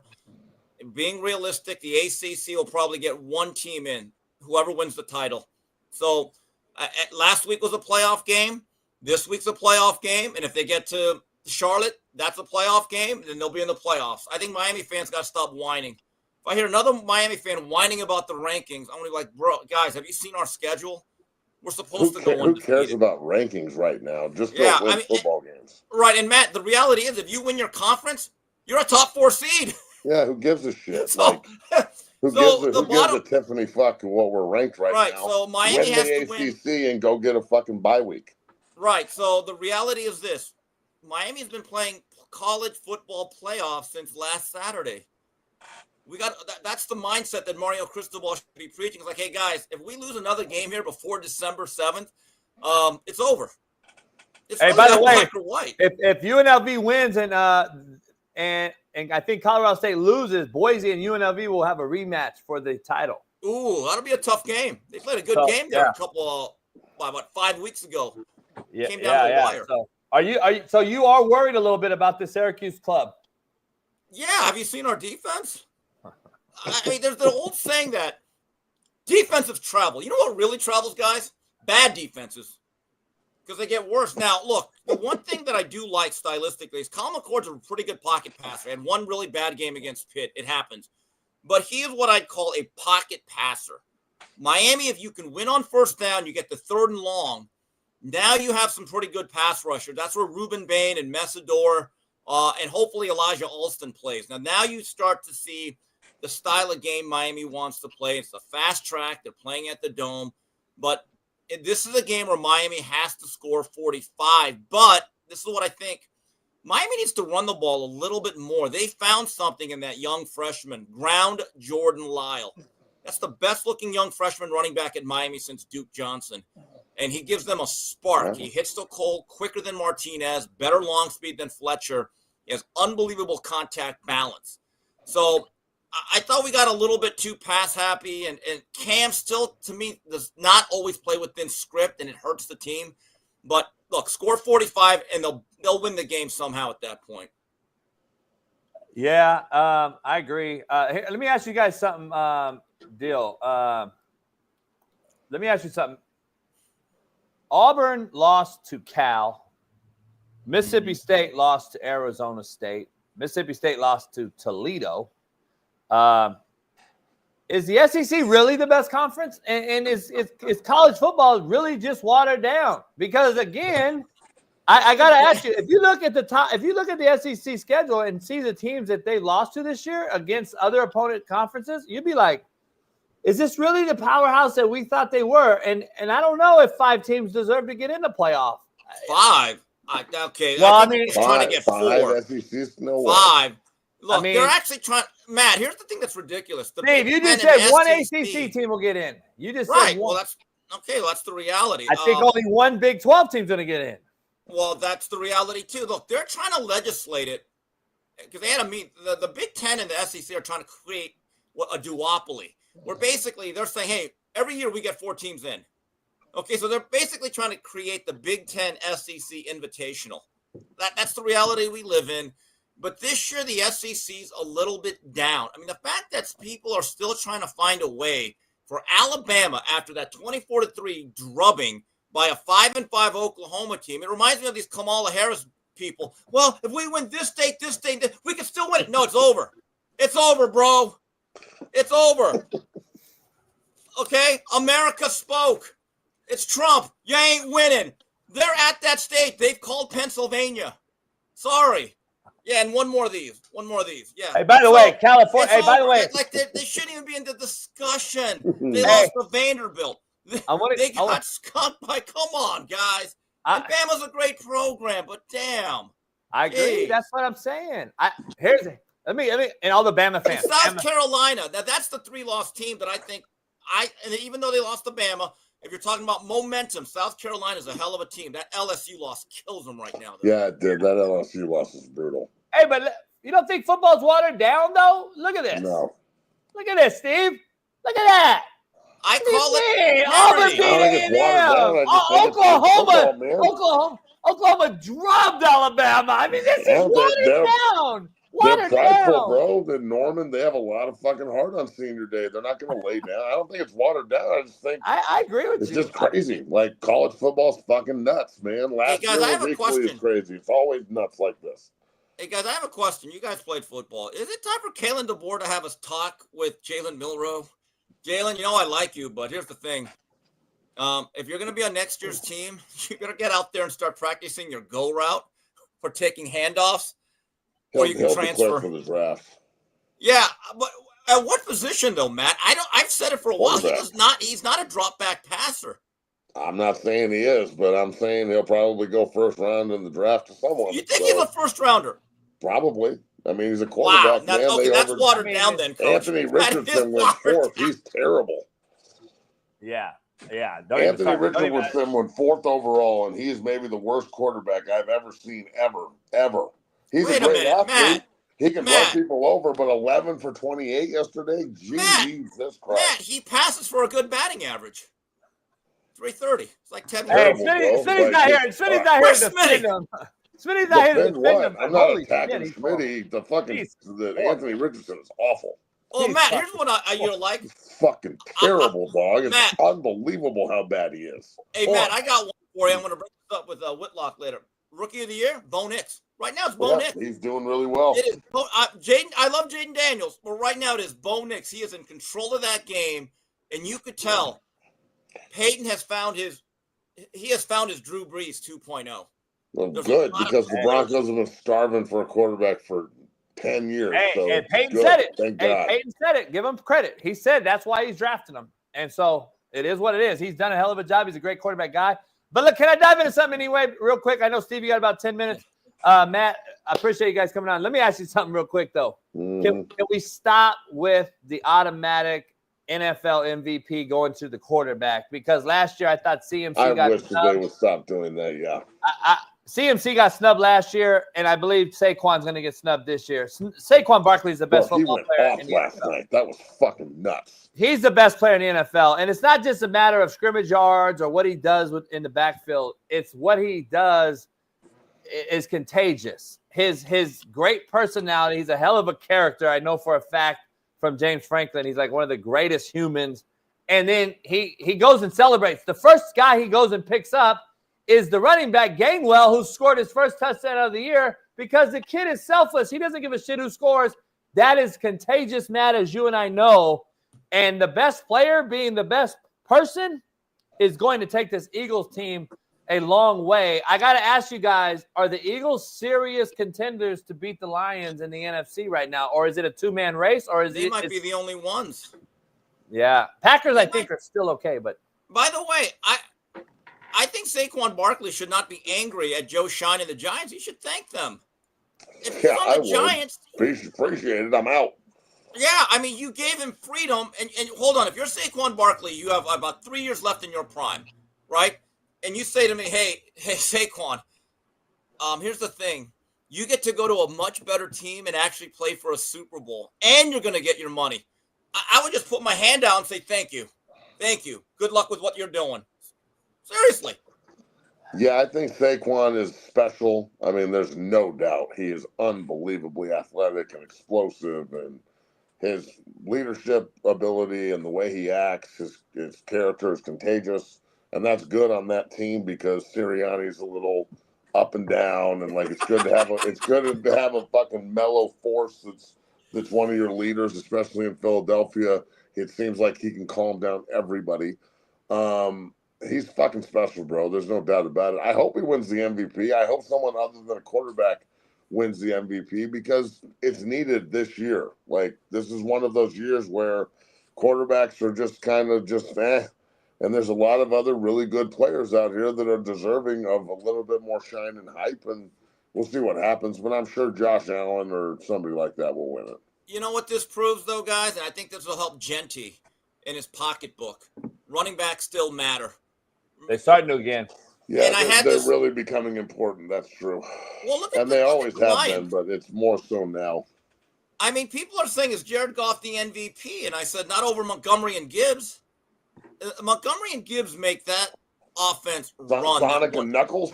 That's a great fucking nickname, by the way.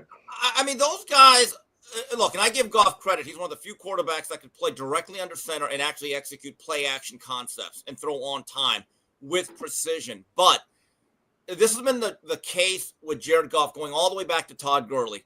He's a much better quarterback when you have a thoroughbred that you can hand the ball off to 20 times and consistently create 2nd and 4. That goes for any quarterback. And to his credit, again, he can operate in the pocket. But running backs have been devalued to a point of disrespect. And right now, Saquon Barkley is clearly the most impactful player in the National Football League. It's not even close, this fucking dog, man. Let me ask you this, though. Matthew Stafford, let me tell you this. Matthew Stafford is the best quarterback in the NFL still. I'm just sorry. The team's just bad. Wow. You saw Wow. The balls that he threw the balls he threw last night, there's not a person in the NFL that can make those throws. I mean, he had a couple of the ball to Nakua was fucking impressive. Yeah, no one's saying he's not the fucking Hall of Famer and an absolute stud, but I don't know if he's the best quarterback in the NFL right now. If we want to talk about like what the quarterback actually does, like as far as just on time, getting the ball out, etc., you can argue stats and all that and say Burrow's having the best year, and Josh Allen's probably been the most impressive with, I guess, less to work with. Lamar is going to be in the conversation, but Matthew Stafford, from a pure spinning it standpoint, with what he's had to work with, he's had no wideouts all year, and now he's got two back. Last week, both of them had over 100 and multiple touchdowns. No other quarterback's getting those two other guys involved like he does. What he does is just head and shoulders, in my opinion, as a quarterback guy above everybody else, but he won't even be a playoff team, unfortunately. Let me ask you before you guys never know. That division's stacked on itself. What is your guys' take on Shanahan and the Niners, though? Steve has on earlier in this show months ago when we started off the season. He's having technical difficulty. He came out and said this team is old. This 49ers team is old. It looks old. Do you agree? Steve's back. Do you agree with that, Steve? Do you agree? You said they it. The 49ers look old. They're cooked. They missed the window shut. It's the done. window's shut. Period. Yeah. It's shut. And look, the window really revolves around Brock Purdy's rookie contract, and now that's over. And look, they have several Hall of Fame caliber players on both sides of the ball. They're now on the wrong side of 30, aren't they, Matt? Yeah, look, I think that if they could ever find a way to all play together and be healthy for one full season, they would probably be pretty scary. But it never happens. They're always hurt. Someone else is always on IR. They're never fully put together as a team. And I don't know the reasoning behind it other than just age. They're old. Like an old car. That's it. The old car always breaks down. By the way, but here's the thing. I didn't realize this. Everyone in that division either 6-5, 5-5, or 5-6. So they're not out of the playoffs. In that NFC no, they could easily win the division. Easy. Hey, it's crazy. The Niners are cooked. Plus, they have a super overrated head coach. So it's just what it is. Guys made 2 Super Bowls. Good grief. Real quick, I actually have to go coach. So later, Matt. Hey, Matt, appreciate you. I'll see you after the holidays. Yeah, Happy Thanksgiving. I'll see you. So look, Friday, I'm going to the game. So maybe we'll do Thursday but that's Thanksgiving. We'll figure it out. I'll text you. All right, Matt. Happy Thanksgiving. All right, peace. Happy Thanksgiving, bro. All right, brother. Steve, real quick, let me ask you something. Shanahan's he's made 2 Super Bowls. Look, I know he may have mishandled the last one, and look, they have 10-point lead in the other one. He's not a bum. You make it sound like he's Richie Kotite or something. Please. Let me ask you something. Do you re-sign Purdy though? You can't. Well, it depends on what number. I don't bid against myself. I don't. Look, and we talk about this a lot. Quarterbacks are worth something. They're not worth everything. Do I get myself stuck with a Dak Prescott situation if I'm the Niners? Absolutely not. I wouldn't. That's what it looks like is going to happen. Or I don't know. I think it'll be the Good demise. luck with that. Yeah. And then they start this Allen kid yesterday over Josh Dobbs, I believe. And everyone's, everyone out there, this is where I disagree. Everybody out there talking head-wise is sitting there saying, Dobbs is clearly the starter. Shanahan don't know what he's doing. Well, stop. Just stop talking about what he does and doesn't know. For a guy like me to say he's overrated is one thing. For you out there that's never coached or played to say that he doesn't know what he's doing is a fucking Shut up. I mean, he's there at practice every day with these guys, okay? He understands what they can do and can't do. Where you at with the NFC West right now as it comes down to the wire here? Is a bunch of mediocrity, or is it just yeah. Whoever wins that division, it's like being the fastest Korean sprinter. I mean, you might come in first place, but you ain't Usain Bolt. You know, and look, Arizona got stifled yesterday, but they're like the youngest, liveliest team that everyone else just kind of But look, everyone's 6-5 to 5-6. So again, it's like the Asian 100-meter sprint finals. The winners were running a 13-8 at best. You know. Damn, Steve, I'm glad we're back. You gotta let me know what you're doing for Thanksgiving, because we're gonna have some. I'm gonna cook it up. Yeah, I'll definitely be over Saturday. I know. For sure. All right, let me know. If not, happy Thanksgiving if I don't see you. But if you can make your way, come through. We know Jason Whitlock won't make it, so that's who you got tonight. Great matchup: Ravens Chargers, the Harbaugh Bowl.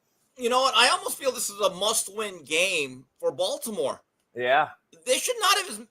Look, I am a big fan of that roster for the most part. Don't like what's going on in the secondary. Very uncharacteristically leaky on that side. Ed Reed, Chris McAllister, Dwayne Starks ain't walking through that door, unfortunately. But Lamar Jackson's got to get back on track. But I will say this again. You have a Porsche. Do not leave him in the garage. Derrick Henry needs to get at least 15 to 20 carries, and you'll be a much better offense. And if you want to make some ground, the Steelers lost last week. And I still think the Steelers are not quite as good as their record. You could still make a run at this division, but you have to start stacking wins now. I agree. I don't understand why it's I started the season off with saying that these two guys aren't mashing. It's not going to be a good continuity. Their offense is going to struggle. The first 4 weeks they did. Then they got rolling, and everyone's like, oh, you don't know what you're saying, JB. Well, the last 4 weeks, they're back figuring it out again because defenses figure it out. And if Lamar can't beat you over the top and cover zero when you load the box, because he can't, he's not a good passer, they're going to again struggle in the playoffs. Look, this is a fast track. Weather will not be an issue. But look, Jim Harbaugh can coach his ass off, Captain, please. So they're going to be ready. It's one of the few Monday night games I'm really looking forward to. We'll get going. So, Coach, is this your last show of the week, and you'll come back next week, right? Yeah. We're going to relaunch a little new intro video. We're going to revamp the lounge, and then we'll be back next Monday. All right. So I'll talk to you soon, though. All right, Brett. Appreciate you. All right. Appreciate it. Later. Shout out to Matt and Steve jumping on. This will be the last show of the week, by the way. It's a holiday week. We have a lot of revamping to do here, so that's why we wanted to let you guys know. But yeah, we still have some security things to tighten up and do some other things, but we wanted to make sure that we reached out to you and got out here, and we're going to have a new intro. We're getting some things created here. So that's why I'm here today to do this and let everybody know. So appreciate all the new members we got. We're in members chat only right now. So much love. If you want to be in that members only chat and get in those privy conversations, become a member today, right now, because we'll be doing this more often than not. I got something to say. I have breaking news. Mike Ditka, Bailey, pop that up. I want to give you something from the horse's mouth. Mike Ditka, contrary to belief, has not entered hospice care. This is coming from a good friend of mine, Jared Payton, Walter Payton's son. Just texted me. Mike Ditka is not in hospice, and I want to be clear, the first show out there that's letting everybody know he's not in hospice care, and he's not that bad off yet, I hope, knock on wood. Legendary Mike Ditka, love him to death.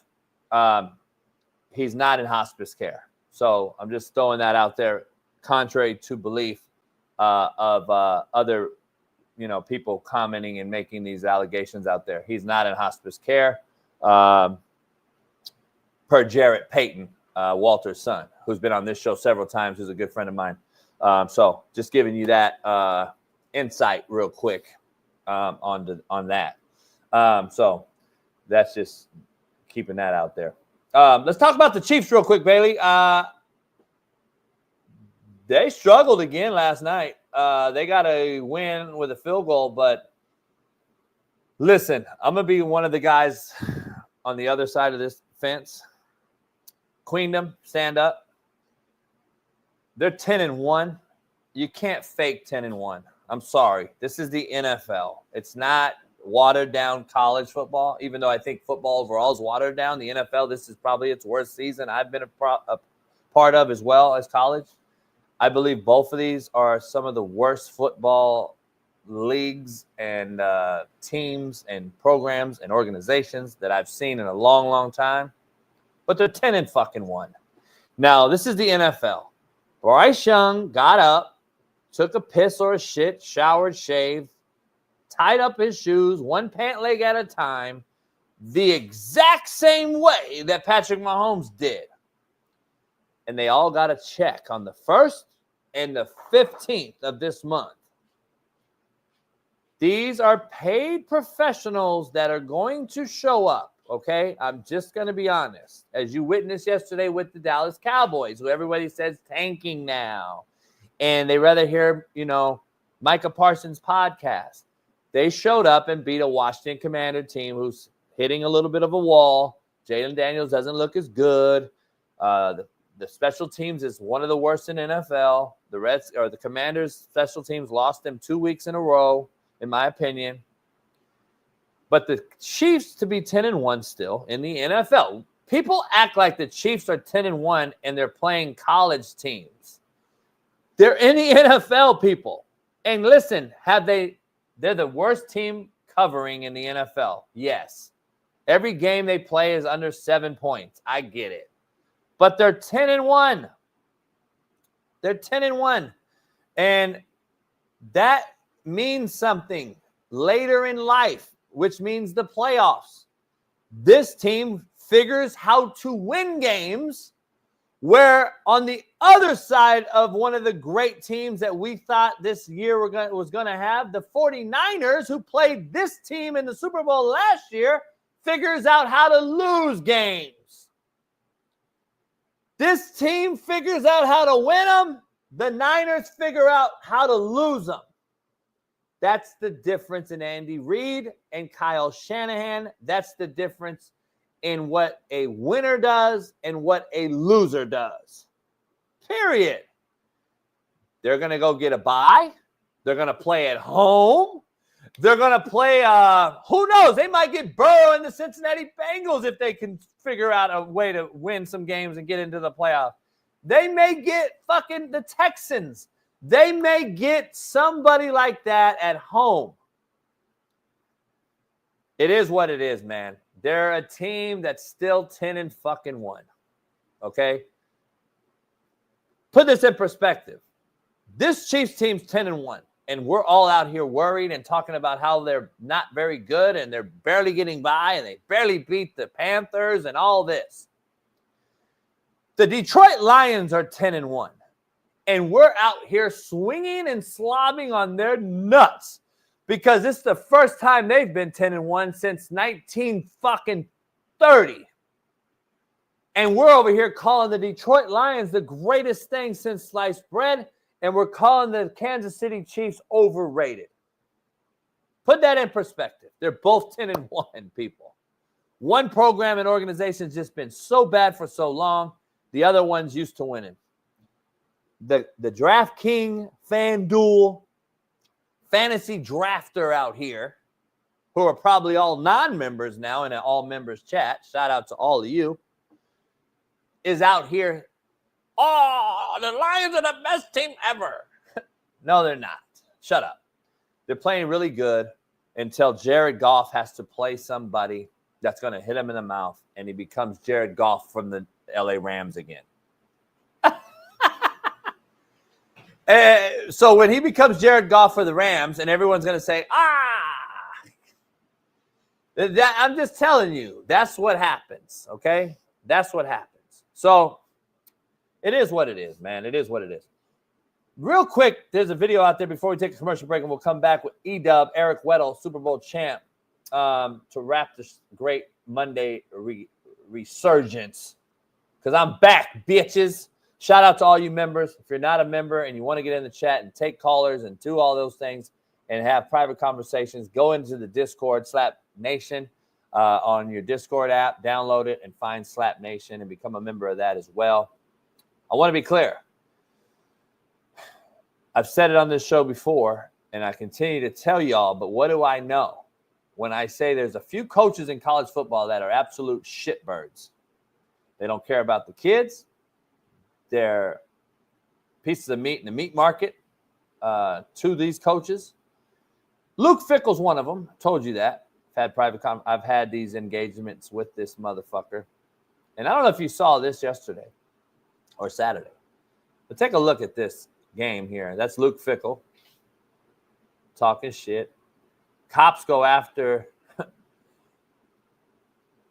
So I don't know if you saw this, but Luke Fickle, man, is one of a few guys that are just blah, blah, blah, blah, blah. He wants to always talk shit, but then he acts as if he's the victim. He wants to act like he's the victim. Him, Brian Harsin, one of the biggest bitches in all of fucking college football. The mullet man himself. There's a few guys, man, I'm just telling you, that I actually feel for the players that have to play for these fake motherfuckers. And that's just what I'm going to say. And I'm going to end it. But that right there video should tell you a little something. But what do I know? Remember, I don't know shit. I don't know shit, and I'm nothing. I'm nobody. It is what it is. But we're going to dive into a lot. The Rams-Eagles last night. We're going to dive into the Eagles. Do they really have a shot at beating the Lions? This is a two-pony race in the NFC. And then what is the AFC? Really, what is it? If the Chiefs are 10-1 and everybody out here is worried about how bad they are, then what is the AFC? Miami Dolphins, are they back? We're going to dive into it. The Titans beat the Texans. Holy shit. Will Levis actually made some plays. We're going to dive into a lot of things, man. We got a lot to discuss, though. But before we take commercial break, Bailey, let's pull up what I just put in the private chat. Just a shout out to the little guys out there in the world. And shout out to Lucy.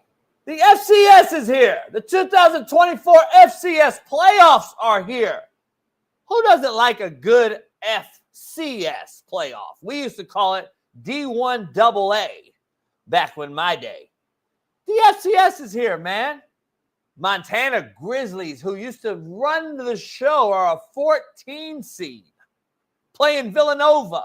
Oh, I'm sorry, playing, who are they playing? Is that Indiana State? I don't know. I can't see it. Villanova, 11 seeds, going to play a good friend of mine at Eastern Kentucky. That's Tennessee State, Coach. Tennessee State. Shout out to my main man. Tennessee State got in the playoffs. They're going to play Montana Grizz. Woo! And then look at your usual suspects up there in the top four. North Dakota State is a 2 seed. You got the Cardinals. Is that Incarnate Word, Lucy? Is that your fucking team? There's a lot of teams out here. Mercer's legit. Obviously, they fucked me. They didn't cover 42 against Alabama. But, they're in the FCS playoff. And then a good friend of mine, shout out to Coach Took. Coach Tukowitz, he's the head coach at SEMO, Southeast Missouri State. Great human, great coach. Been there a long time. He's got SEMO in the playoffs as well. So that's who plays, I believe, Lucy's team there. But shout out to all you guys, man. You got Idaho State. You got the Vandals in there. You got the Grizz, of course. So, hey. Shout out to the FCS, man. A lot of good friends. Northern Arizona's in the mix. One of my former players is coaching there. I got buddies coaching here, and players that played for me are now coaching at this level. So that's why I wanted to pay some homage to the FCS, man. Shout out to all the FCS playoffs.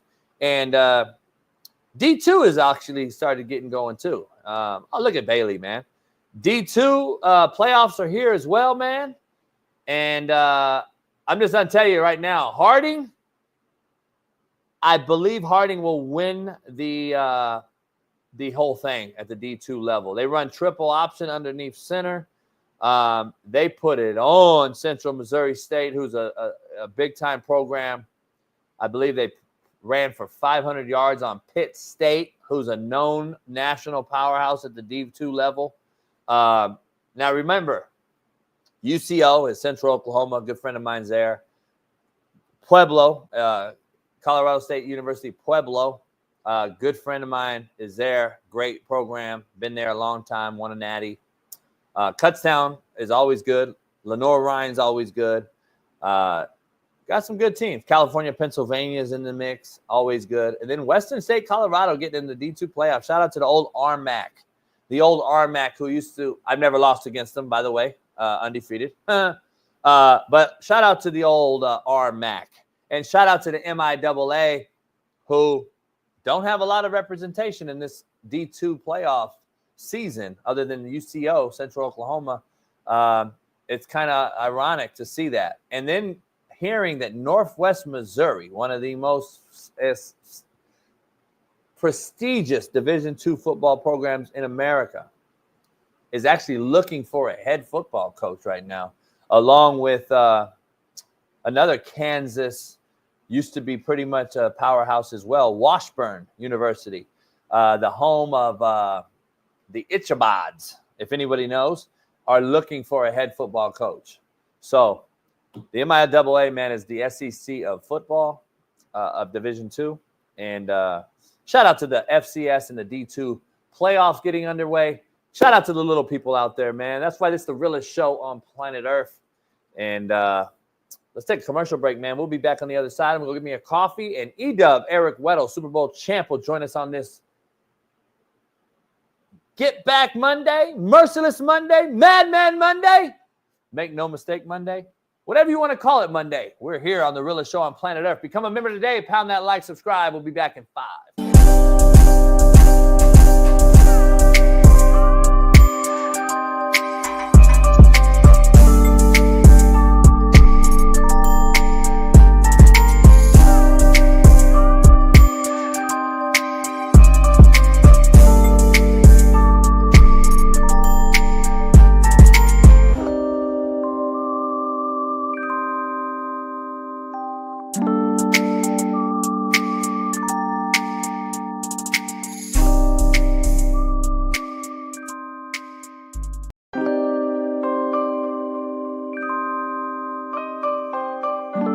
Dog, they saw a motherfucker walking around Miami Dolphins camp. What's cracking?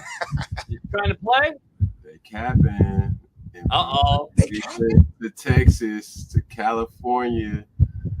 I've been here in Atlanta in my studio creating content as an influencer, as a YouTuber, you know what I mean?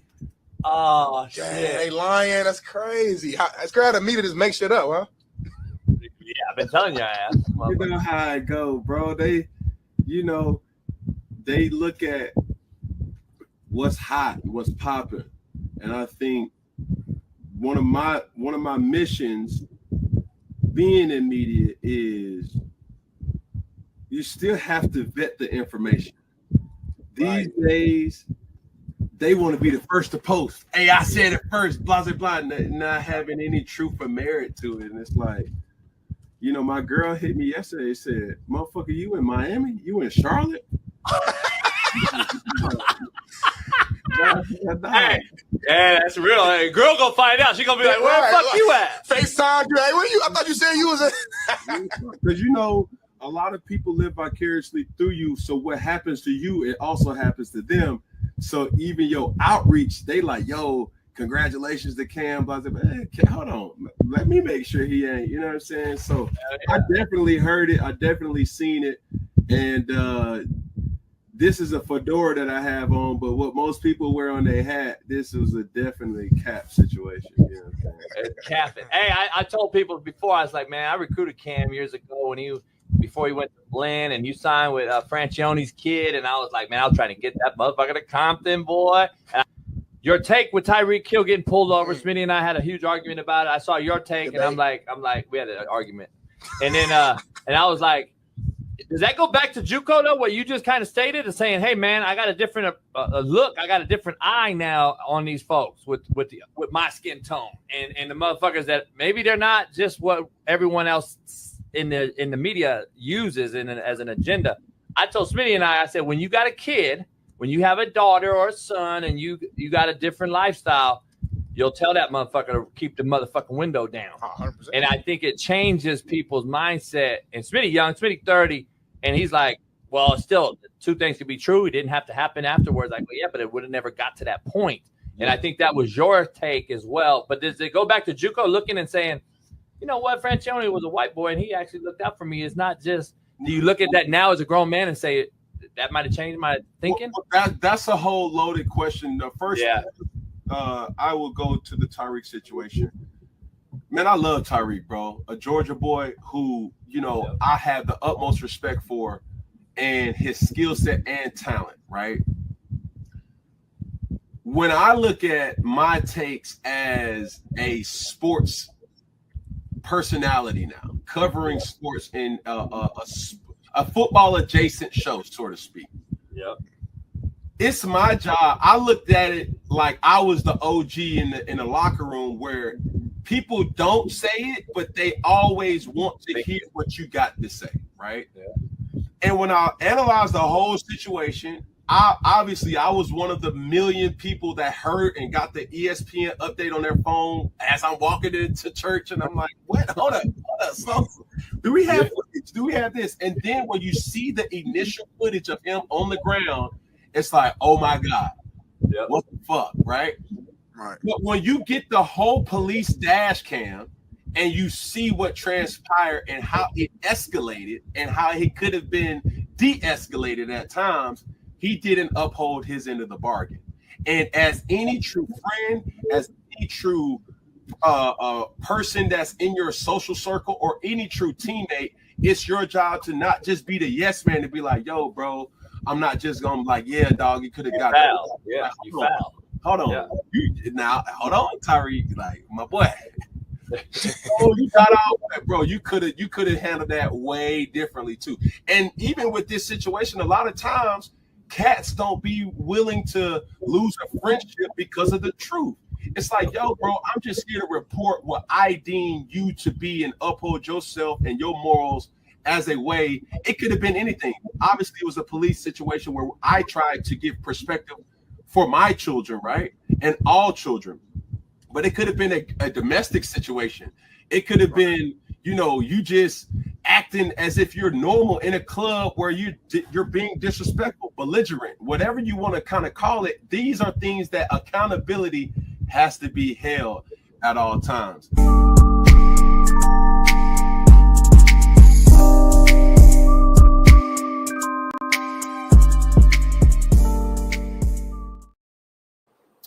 We are back in the building. Shout out to Cam, man. I talked to him last night. Shout out to Cam and all the real ones. Real quick,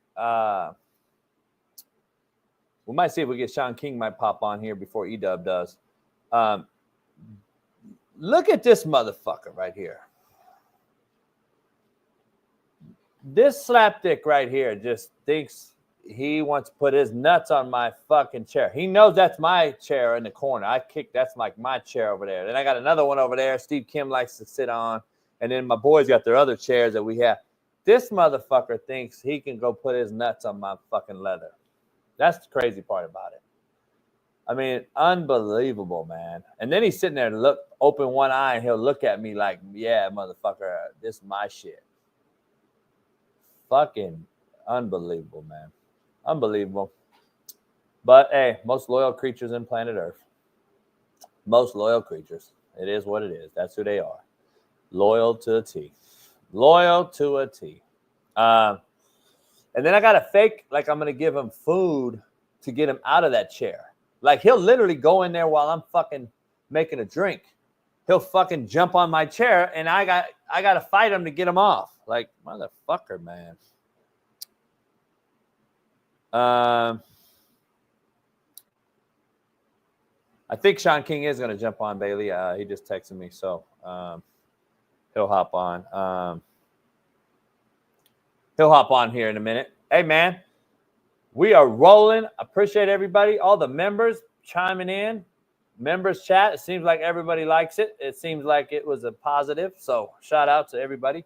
Yeah, I'm looking skinny. By the way, real quick, whatever Opempic or Opepic or Simpic or whatever the fuck you call it, I have no fucking idea. And everybody, my homeboys that we played poker with the other night are looking at me, and everyone on Twitter and Instagram, JB's on no Simpic or whatever. And I'm like, what the fuck is that?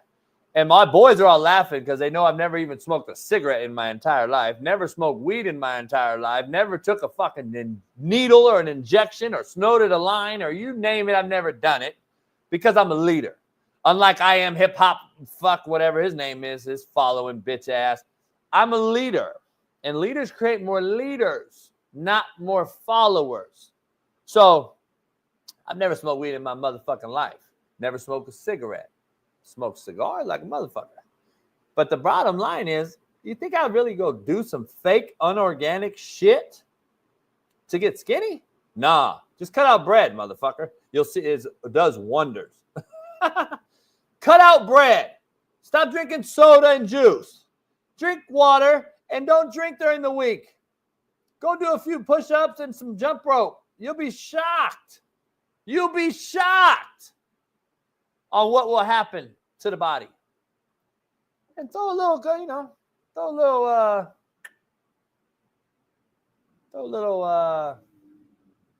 what Aaron Rodgers say, the fountain of youth is? What did he say the fountain of youth was? Water and what? You'll be surprised, man. I'm just telling you. Hey, man, I took bread out. I took bread out of my system. I took bread out of my entire system. Bread is confirmed.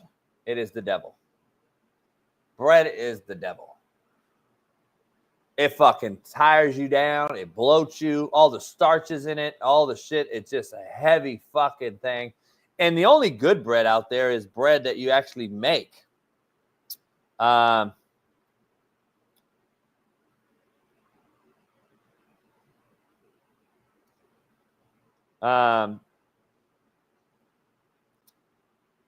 I don't know how to make bread.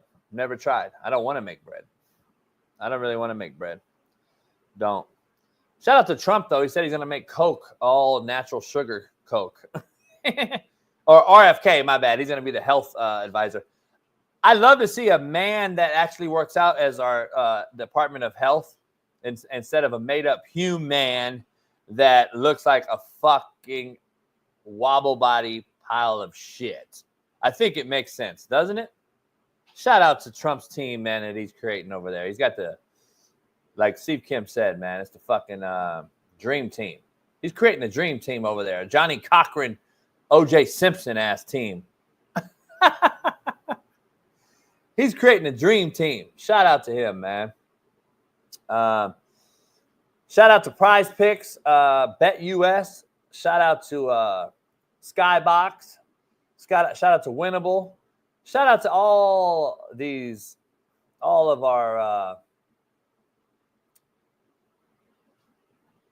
our sponsors of the Coach JB Show with Big Smitty. Shout out to all of you guys, man. But from one Super Bowl champ to another, we got it's E-Dub Monday. But let's bring our main man in the right way. Shaun.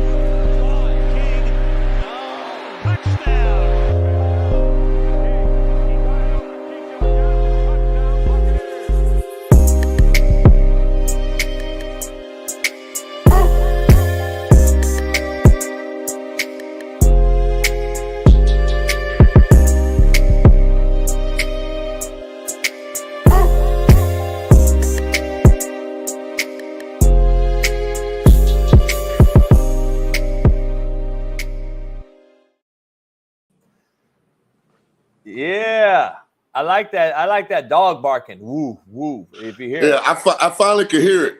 Yeah, because you couldn't hear it for the first 6 weeks. Crazy. Shout Shaun, I don't know. You heard what happened. We're back on a Monday. This is the last show of the week, Thanksgiving week.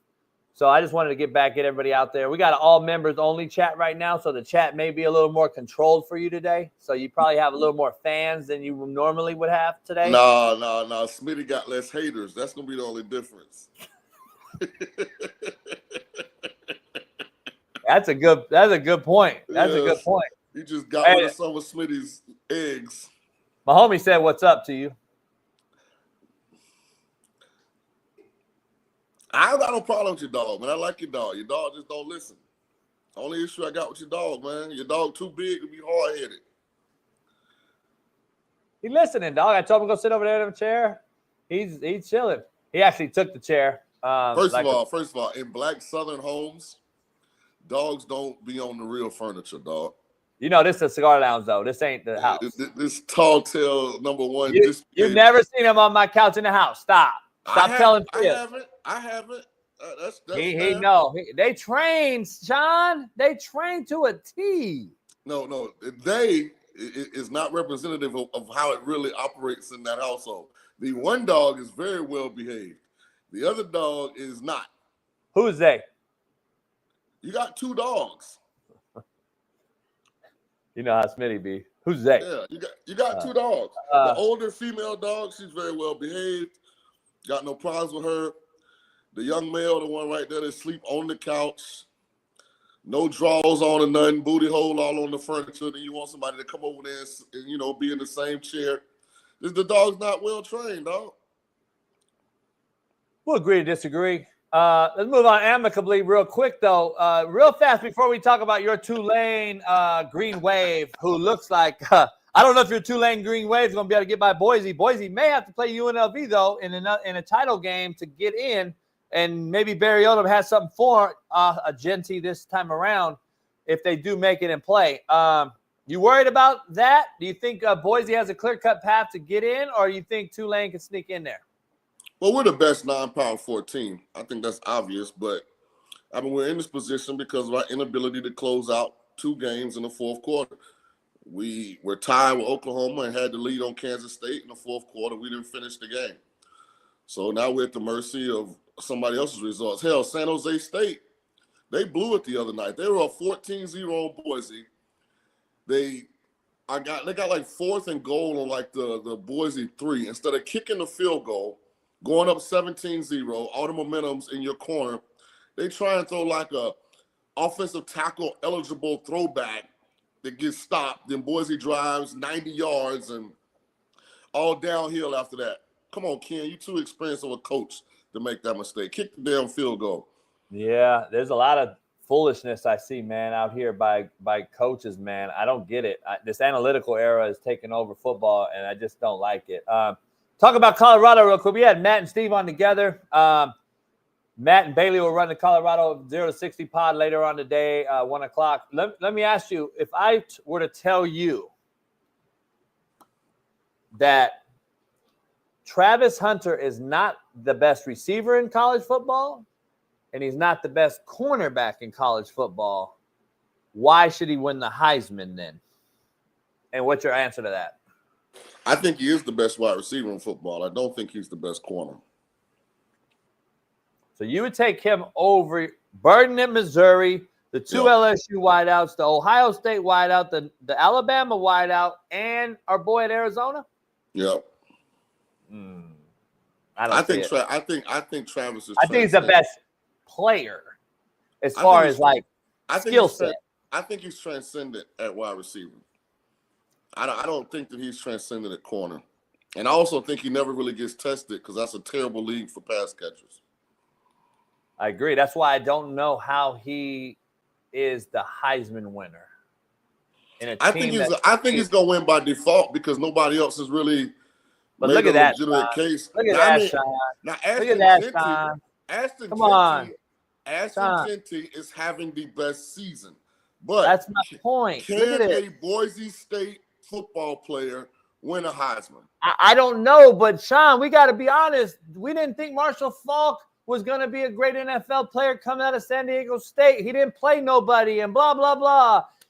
I'm just saying you can't use the schedule no more with football people that knows football like you and I and Eric Weddle and all these guys in the that say, okay, our eyes work. Genty's real deal. I've actually sat down and watched him multiple times now since I wanted to hear. He's really damn good. He's a real deal back. And like, let's be honest, look at what this is. He's a one-man band, Shaun. He don't have a QB. He don't have a fucking Heisman quarterback winner, wide receiver. He doesn't have anything great around him. And he's carrying this team to possibly a playoff. So to your point, JB, because I think the way I answered it might be misrepresented. I do think Ashton Genty is deserving of winning the Heisman. I would not blink an eye if he does. I was speaking more from the context of people like me and you don't get a Heisman vote. So I agree. You're right. Great point. I agree. I agree. And I mean, we got Condoleezza Rice. If you look at the list of people that get a vote for the Heisman, I fell out with the sports media when I got that list. Like this is all bogus now. This don't Stephen A have one? No, it's so many people on that list, and you like what? I think Stephen A has one. He might. I'm not sure if he does, but he might. I mean, and I'm not going to isolate and call out specific people, but if you want to entertain yourself sometime, get the list of Heisman voters, and then look at who's not on there. And I mean, like, come on, man, are you serious? Nobody that played football is on there. That's the problem. And you would think it would at least be the guys that are on the fucking commercial, the Heisman, the Heisman House commercial. At least, how about we put those guys on there? Do the former Heisman winners don't get a vote? I don't know. I don't know if they do or don't. I think they do. Might. I think they do. We just lost Shaun? No, I'm still here. You there? Yeah, I'm here. Hold on. All right. I'm like, damn, we got a ghost. We got a ghost in the house. Bailey's like, I don't even know what happened. How did Bailey, he took over the show and started running the show as a ghost account. I got stuck in the chat some kind of way. I couldn't get out of the chat. Hey, Shaun, did you hack my shit?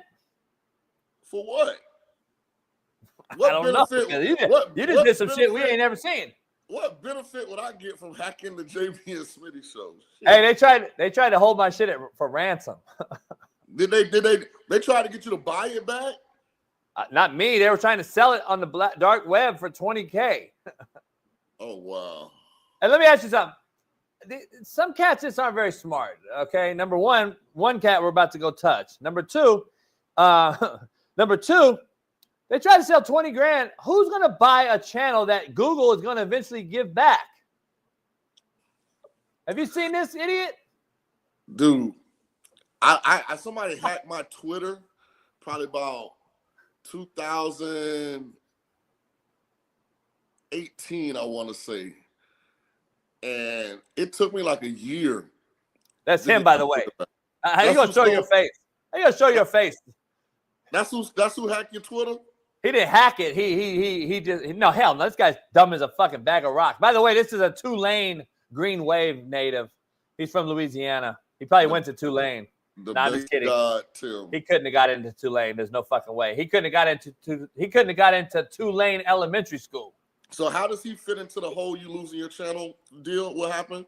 He put out this video right here. Go ahead and take a listen.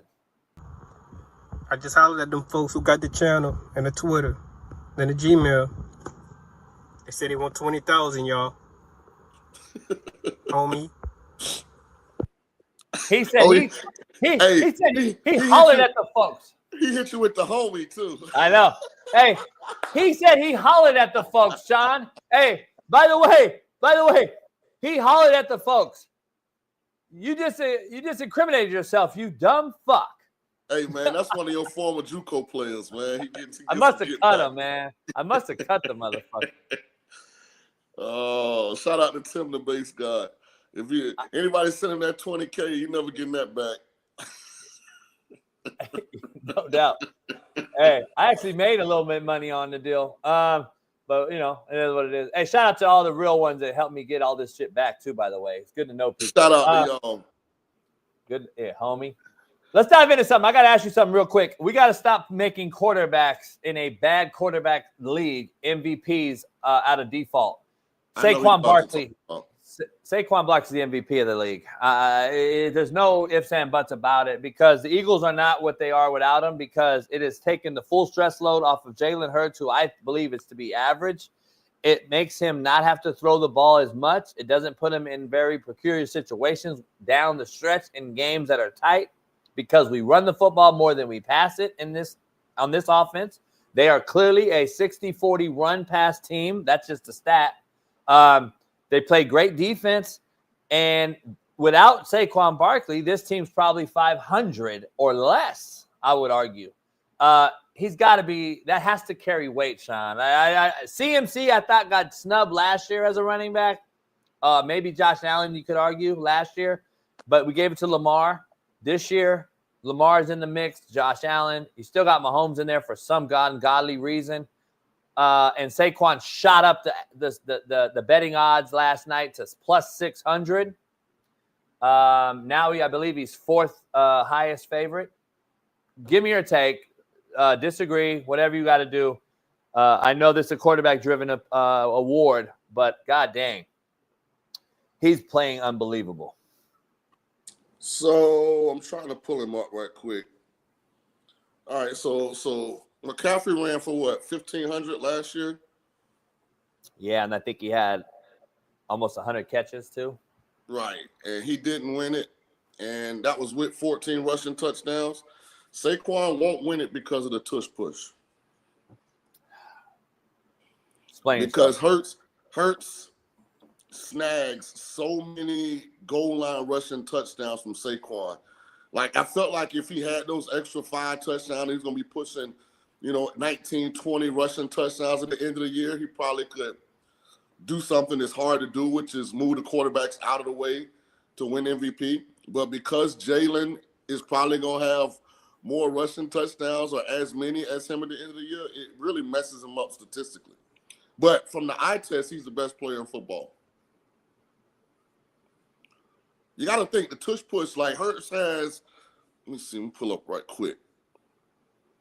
Why you do that? Let me ask you why you listening. Let me ask you this, though. For instance, right quick, JB, Hurts has 11 rushing touchdowns. Saquon has 10. 7 of Hurts' rushing touchdowns are tush pushes inside the 2. So my point being, if it was a traditional offense and those 7 rushing touchdowns were on Saquon, and he had 1,417 rushing touchdowns with the passing to go, I think he got a better case. I agree with you. I'm just saying that we all see what he does, though. He's the best player, absolutely, by the eye test. Yeah, I think he's the best player, and I just, man, it's but a to do one. Something that hasn't been done in ages, which is have a non-quarterback win NFL MVP, you got to put up something that hasn't been done in ages. Statistics, I think, in order for. But again, me and you don't get to vote for NFL MVP. Look at the list of people that vote for NFL MVP, dog. You got to remember who these people are and how they think. I agree. Matthew Stafford, if I were to tell you he's still the best quarterback in the NFL, what would you say? Cap. He's top 5, though, so you're not far off. I think he's the best ball spinner in football. There's not even a question about it. The things that he's doing with a just horrific offensive line, they don't really run the football to the status that we thought they would with Kyron Williams, who's really good, I think. He scored in every game. I think only Saquon's done that. I think the ball placement, the balls that he throws, I don't think there's another quarterback in the NFL that can make those throws. That's just personally. You saw the ball to Nakua last night. There's not a guy in the NFL that can make that throw unless Aaron Rodgers is 5 years removed. I'm just saying, I think they'll miss the playoffs. The team's hurting. But speaking of the Rams, let's bring in our main man. You can say you like eggs without going by a chicken farm, JB. You don't got to be extreme. Stafford's still a top 5 quarterback, but he's also starting on a 5-6 team through no fault of his own. So he's not in the conversation for top, but he is top 5. Yeah, he's the best quarterback in the NFL. Let's dive into something real quick. It's E-Dub Monday. It's E-Dub Monday. RIP to your boy Daniel Jones too, man. Maybe we can bring him on the podcast. He got a little downtime right now. Did you hear my prediction? No, but I'm sure it was obnoxious and outlandish. So you're telling me it's the Giants? It's his fault? 100%. It's his fault that they looked as shitty as they did yesterday without him? Is it his fault that the Giants are that bad of a goddamn program that this dude right here? I'm just saying, man. No, JB, it's his fault that Saquon Barkley, who you just talked about for 10 minutes as being the best player in the NFL, is not still in a Giants uniform. So the Giant fan base has every right to blame him and that ridiculous contract that he signed for why Saquon Barkley is no longer a Giant. So, yes, Daniel Jones is fully culpable for that offense, 100%. So the gabagool last night balled, huh? I'm just saying, dog. Every Giant fan died a little last night watching that game. Here's my prediction real quick before we bring E-Dub on. The Cowboys are going to sign Daniel Jones today, and he's going to fucking play the Giants on Thanksgiving Day. My prediction is happening right here on the Coach AB Show with Shaun King and our Super Bowl champ, Bailey. Let's bring him in.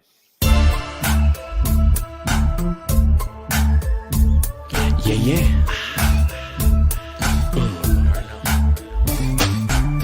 I'm in my mode, ready to transform you into I hate a storm, Hail Marys, I make it pour. Good, I ain't lying, you little giants, we been defiant. Rise.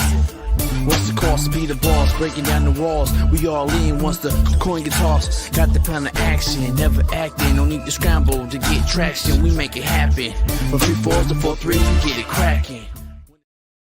Hey, by the way, shout out E-Dub and Shaun King. I'm gonna tell you something, guys. You guys have no credibility. You're racist, and you're both just horrific humans, apparently, to the people that took my channel and said that only non-serious people with zero credibility come on this show. So I just want to throw that out there. RACCISSSSSSSS. That's us. Hey. I mean, hey, that's who we are at our core, I guess. Hey, you know. Hey, how are you rocking? You're conflicted today, Shaun King. Eric Weddle's got to be the most conflicted human on planet Earth. So he plays for the Rams, wins a Super Bowl. He spends majority of his career with the Chargers, who play the Ravens tonight, and he chose to wear a Ravens hat and hoodie. Did he flip a coin, Shaun King? Yes or no? No, because I don't think it's who you played for. I think it's who you felt most at home with.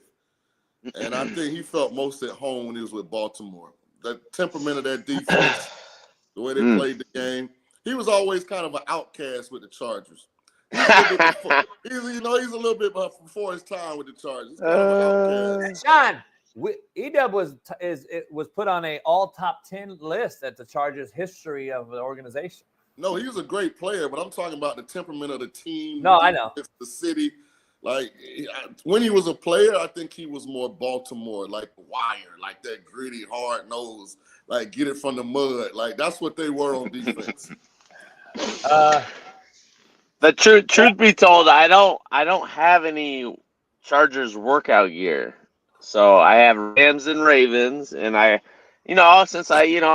Ravens are basically, it's Ravens 2.0 over there. So I'm pulling for the Chargers. It'll be a fun game tonight. I don't really Harbaugh Bowl. So I need to get some Charger gear so I can start rocking it because I hadn't been rocking it for a few years. But. Hey, Shaun, E-Dub, this is the most excited I've been all year to see these two teams play on a Monday night game. Because I to be honest, I think college football has been bad. NFL's been bad. Quarterback plays so bad that I find it hard to find and watch a real game. Tonight could be finally a great game. It'll be a fucking 6-3 game, and I'll be disappointed. But it could be a great game tonight with two good quarterbacks. Harbaugh is getting Herbert to play under control, and they're going to do the things that winners do. But before we dive into this, shout out to E-Dub's son, Gage. who has been offered a scholarship at the Congrats. University of Utah. Congrats to him. Congrats, man. I followed him on Twitter last night. I didn't know I wasn't. I thought I was. Shout out to him. A freshman with an offer already. Is that a big thing around the house right now? Is he excited, or are you taking? Yeah, I mean, taking heat. Everybody, it's E-Dub's son. He went to Utah. It's just they're just throwing him out there. No, I saw him. He's a fucking baller. What's going on with all that? yeah, I mean, when you get offered as a freshman, it's to have a conversation and listen in as I did. It was really emotional, and to have the conversation go as it was, and it had nothing to do with me, right? Like, for example, the University of Utah with Coach Scally, he's only offered 2 freshmen in the last decade scholarships, so it's not something that they do, and this isn't his only offer, which we'll be announcing here maybe right now. I don't know, but he's worked extremely hard, and he's a determined kid, and I'm just along for the ride in his journey and to help him along the way. But this just basically puts him on the radar, and if he continues on his path, then he'll have a chance at playing football at the next level. So it ultimately is up to him. What does he want to play? Right now, he loves both. So kind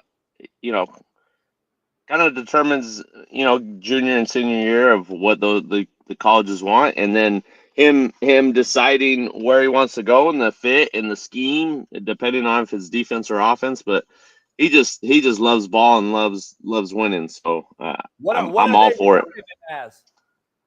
Both.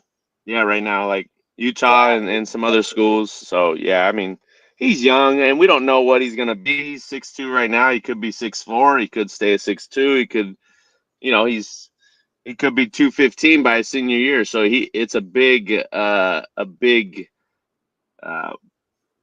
where he's gonna be in 3 years. Nobody really knows, but what he's done, what he did as a freshman was pretty impressive, and got a long ways to go though.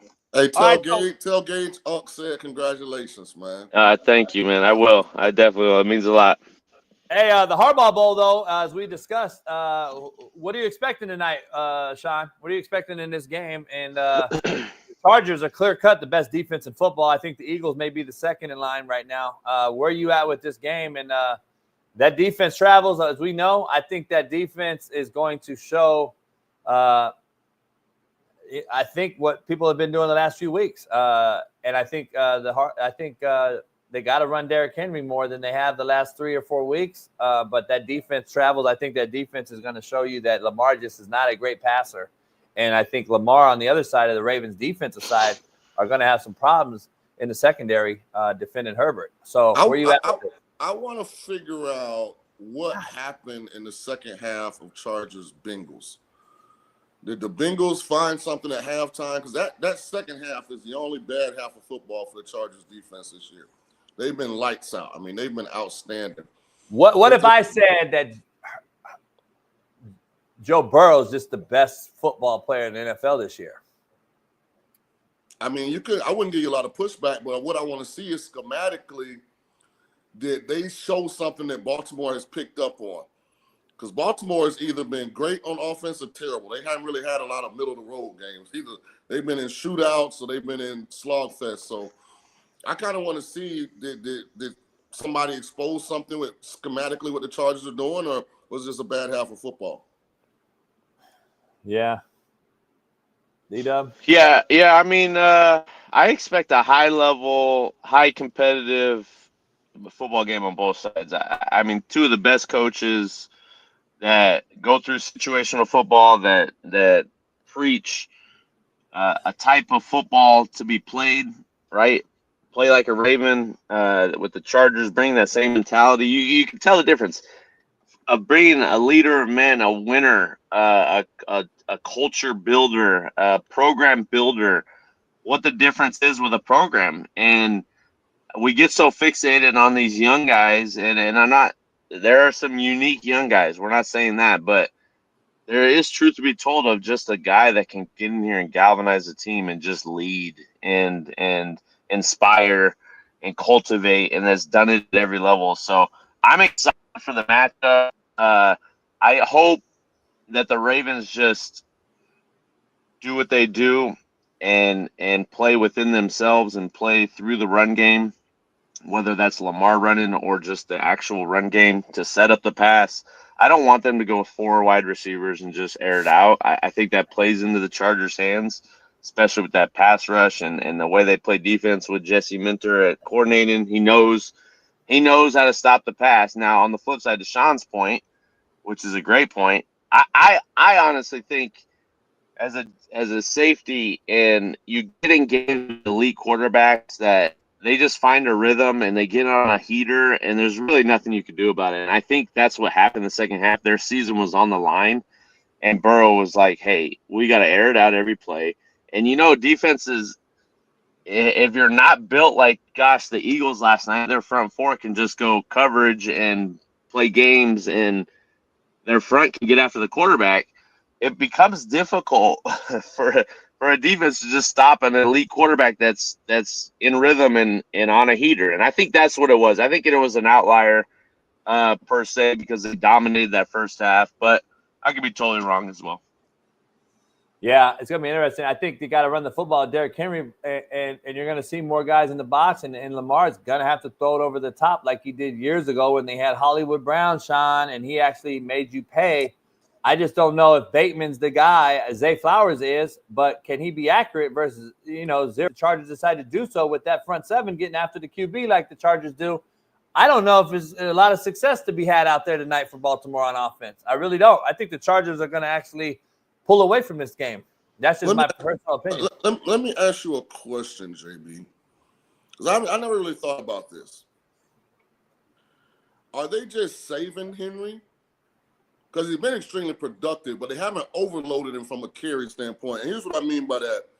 In 19, 303 carries, and 20, 378. In 22, 349. Last year in Tennessee, 280. I mean, he's only got 5 or 6 games left. He's, relatively, not been overutilized. Are they trying to save him so that when the weather does become cold and we get in these bad weather games that he's still fresh, as opposed to having an extra 70 carries on him at this point in the year?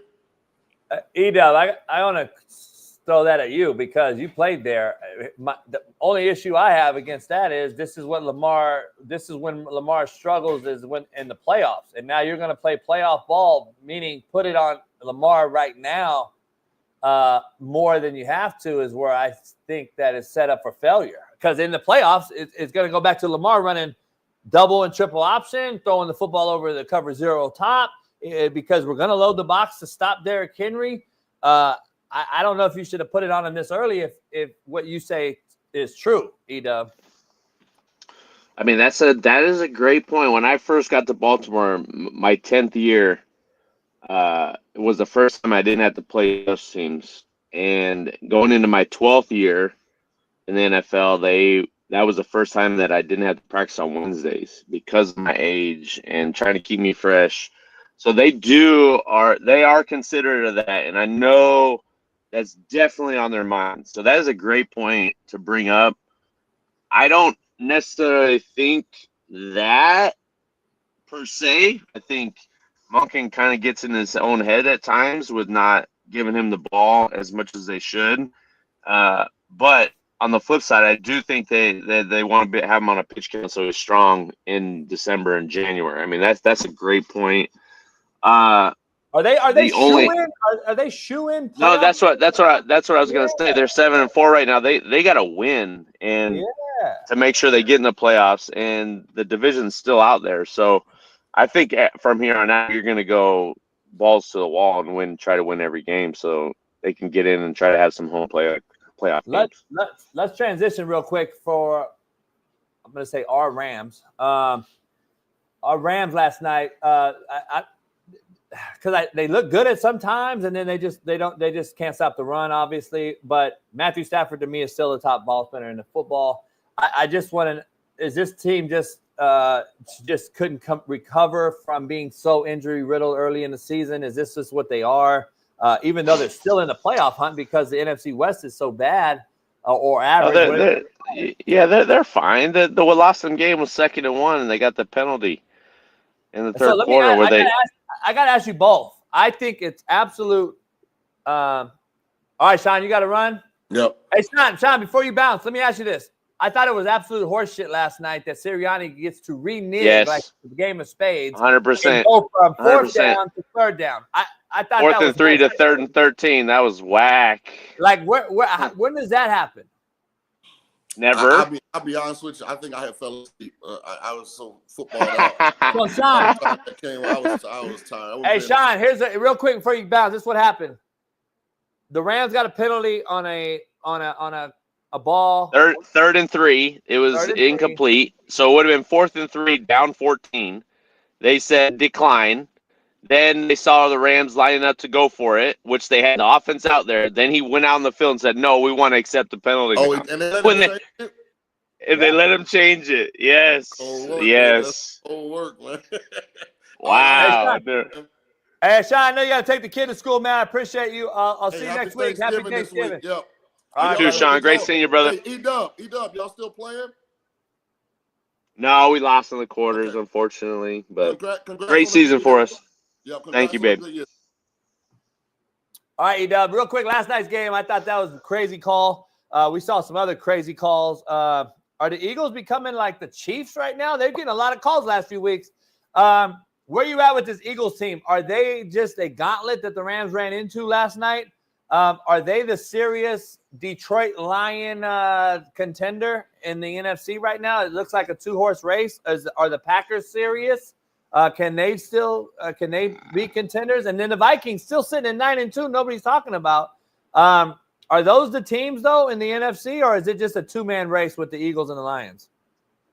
No, I think the Eagles, they did look impressive. I thought that sequence in the third quarter, they were down 14. I mean, they were going back and forth, back-to-back possessions, and then the Rams got down there inside the red zone, and then they had the penalty, then they got the sack, and then the game was over at that point. So that I was thinking if they could just get one stop, they would win by 1 at the end of the game because they would keep scoring. They were down 13. So I think they'll be okay. The division's not as strong as it used to be. They just got to, not having your best tackle out there hurts with Havenstein not being able to play. And they've dealt with injuries. I still think they can manage it. Are they going to be able to get on a run and go win a Super Bowl? I doubt it because of the injuries. But if they can get everyone back, the young defensive line, the defense in general, it kind of got out of hand at the end, and it was much closer than it was. But Philly on the flip side, man, they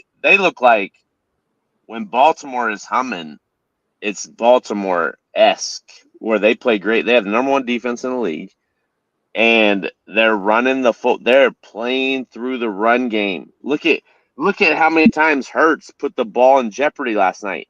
Never. So you're looking at a team where it's extremely difficult to move the ball. It's extremely difficult to score points. Now on the flip side, they're always ahead of the chains. Like, it's very, very hard to compete with a team like that know their identity. They're playing to their strengths, and they will be a tough out right now the way they're playing football. I mean, is there anybody them and the Lions probably got to be the hottest teams? They won 6 or 7 in a row, the Eagles, and I don't know. I worry a little bit about Hurts if they get down because he's not just a natural thrower. But if they are ahead of the chains and have a lead in the playoffs, they're gonna be tough. They do match up. I think offensively, when Smith comes back, Devontae Smith comes back at wideout, they're as talented as anybody. They match up there. They match up obviously in the run game. I think Detroit has a 2-headed monster in the backfield. I think Gainwell helps, and he does help Saquon, but he's not Montgomery and Gibbs, in my opinion. And then it's a good change-up, though. Yeah, a good change-up. Defensively, the Eagles, I think, are better right now. The Eagles have been impressive. I mean, how good has DeJean been? The safeties with Blankenship and the number 8. I'm drawing a blank. That always talking on social media, but he's having a bounce back year. White corner. Shout out to the white corner. White corners. Hey, we out there. We out there. Racist show, according to I Am Hip Hop or whatever his fucking name is. Real quick, I got to ask you, though. Last night, we saw a bunch of NFL games that I don't know, man. The Cowboys Washington Commanders game. I don't know if you got to watch it. Can you believe that ending of that game? I could not believe what I was witnessing. I really couldn't. The Cowboys really tried to have their coach get left on the tarmac in that game. The way they played the end of that game, I couldn't believe what I was watching. They literally, and then the kicker. How many kickers missed field goals or PATs yesterday and throughout this season? It's like every game is coming down to these dang kickers that can't make a PAT or a field goal to help their team win. It drives me. Let's talk about something that no one talks about on any mainstream media, and I want to be clear here because I know how it is when you break out a new football in the NFL that people don't want to discuss out here. Tom Brady, Inflategate. He didn't want to talk about them pumped up balls. If you watch a football game, and I'm giving you guys insight here, you talk about when you watch an NFL game and you watch the end zone copy during a kick and you see the snapper and the holder, watch the color of the ball and watch how new the ball looks compared to the ball that is being thrown in the game. Nobody's talked about it. I haven't heard one person discuss it yet on any ESPN, Fox. The new football with a film on it that you don't get to throw in the dryer with poker chips. By the way, this is what beats up footballs. You throw them in a dryer, and these beat up the football, and it massages the ball and the leather, and it makes it a throwable football. Nobody likes a brand new football to throw, to kick, to catch, anything. I'm seeing more brand new footballs being thrown in the NFL and kicked. And I don't know why no one's brought up the fact that that is a issue. Is it not? Well, the kicking balls do look new, but they are worn. They're worn down for kicking. They're not matted and mudded like the quarterback balls and the offense and defense. But they look like they're brand new. But I wouldn't look too much into it because they bring the balls in and they go through the balls that are actually going to be played with. I just think these kickers are, there's no Adam Vinatieri's out there that are mentally tough that are going to go win the Super Bowls for you. So I don't know. These guys are just here's kickers, man. Here's conspiracy number 2. Here's conspiracy number 2 from me, and I'm going to talk to Noel Mazzoni when we come back after Thanksgiving about this.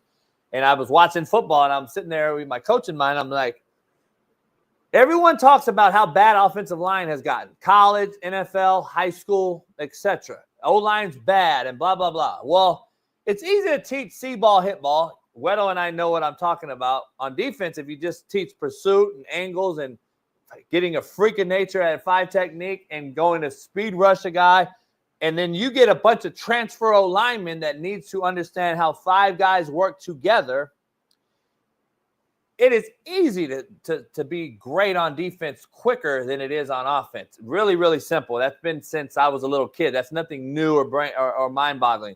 What I have seen, though, and noticed, and I wanted to get your take, I think offensive line's worse, and I think it's a direct correlation on why quarterback play is worse, and here's why. The running back is now part of the protection more than we've ever seen before, and we are seeing running backs get absolutely melted from A to B gap, and I've watched it all weekend long. And now that running back is dependent as a guard in B gap, and I'm watching running backs get absolutely melted for the fact that we can no longer cut inside the tackle box. So no longer fear. The linebacker no longer fears coming in there. He's full bore because he can't be cut.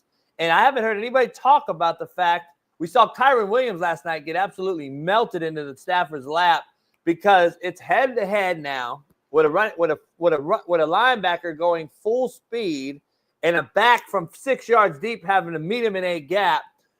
And then when the O-line wants to get smart and we want to make a squeeze call and our guard takes that gap, now we got a back on a 6'6" freakazoid defensive end like Myles Garrett, who's getting destroyed as well. Nobody's talking about the fact that our running back is now in protection more than he's ever been. And I believe that's a direct correlation on why O-line play looks worse than it is and why quarterback play is as worse as it is. So I want to get your take on that point. Yeah, it's definitely a valid point. I'm not sure why at the NFL level would you ever have your running back in protection. I'd always keep my tight end and release him out. I think some of the hardest routes that I've ever had to cover are running backs out of the backfield, and the angles and the leverage that they could create. It's very, very difficult. So that's always going to be a matchup winner as a defense when you know the protection and you know that if they're four-man sliding on different looks, that they're going to help, and you got one-on-one on the back, and you get those simulated pressures where you're only bringing 4 and not 5, and you're getting one-on-one with the back. That's a win. That's a guaranteed win for our defense because those linebackers at that level, it is a complete mismatch against most backs in the NFL. So it's all Bob, though, right? It's all big on big protection or backs on backers, whatever you want to call Bob. That's what it is, and I think we're dependent on a running back that we don't hit anymore in practice. We don't take on any of that rigor. So now you expect them to take on. And by the way, the guy that melted them, I think, is out for the season. I think Graham, one of the best players, a captain on the Eagles defense, he tore his bicep last night. Oh no, he was killing. I think he announced it too right after the game. I'm not sure. Well, I mean, it's a philosophical difference than it was 15, 20 years ago when I first got in the league. We had every day we had one-on-one pass rush drills with the running backs and the safeties and the running backs and the linebackers and tight ends versus safeties, tight ends versus linebackers. And we were getting that work in every single day. Okay. And yes, the game was different. We were in the box a lot. We were blitzing more, but reality is you're just not doing that anymore. So now you're asking guys to go throw their face in there with the proper technique and power to stop these guys. It's just not going to happen because you're not practicing it. Yeah, I agree. Your Utes lost, another tough one, Iowa State. What's your take on the identity of the program going forward? Is Witt staying, or do you know? And is he okay? I mean, you're gonna have some down years. You had injury at QB, you had an older QB. What does it look like going forward as far as spring and fall next year? Yeah, that is the big question. I can't see him going out like this.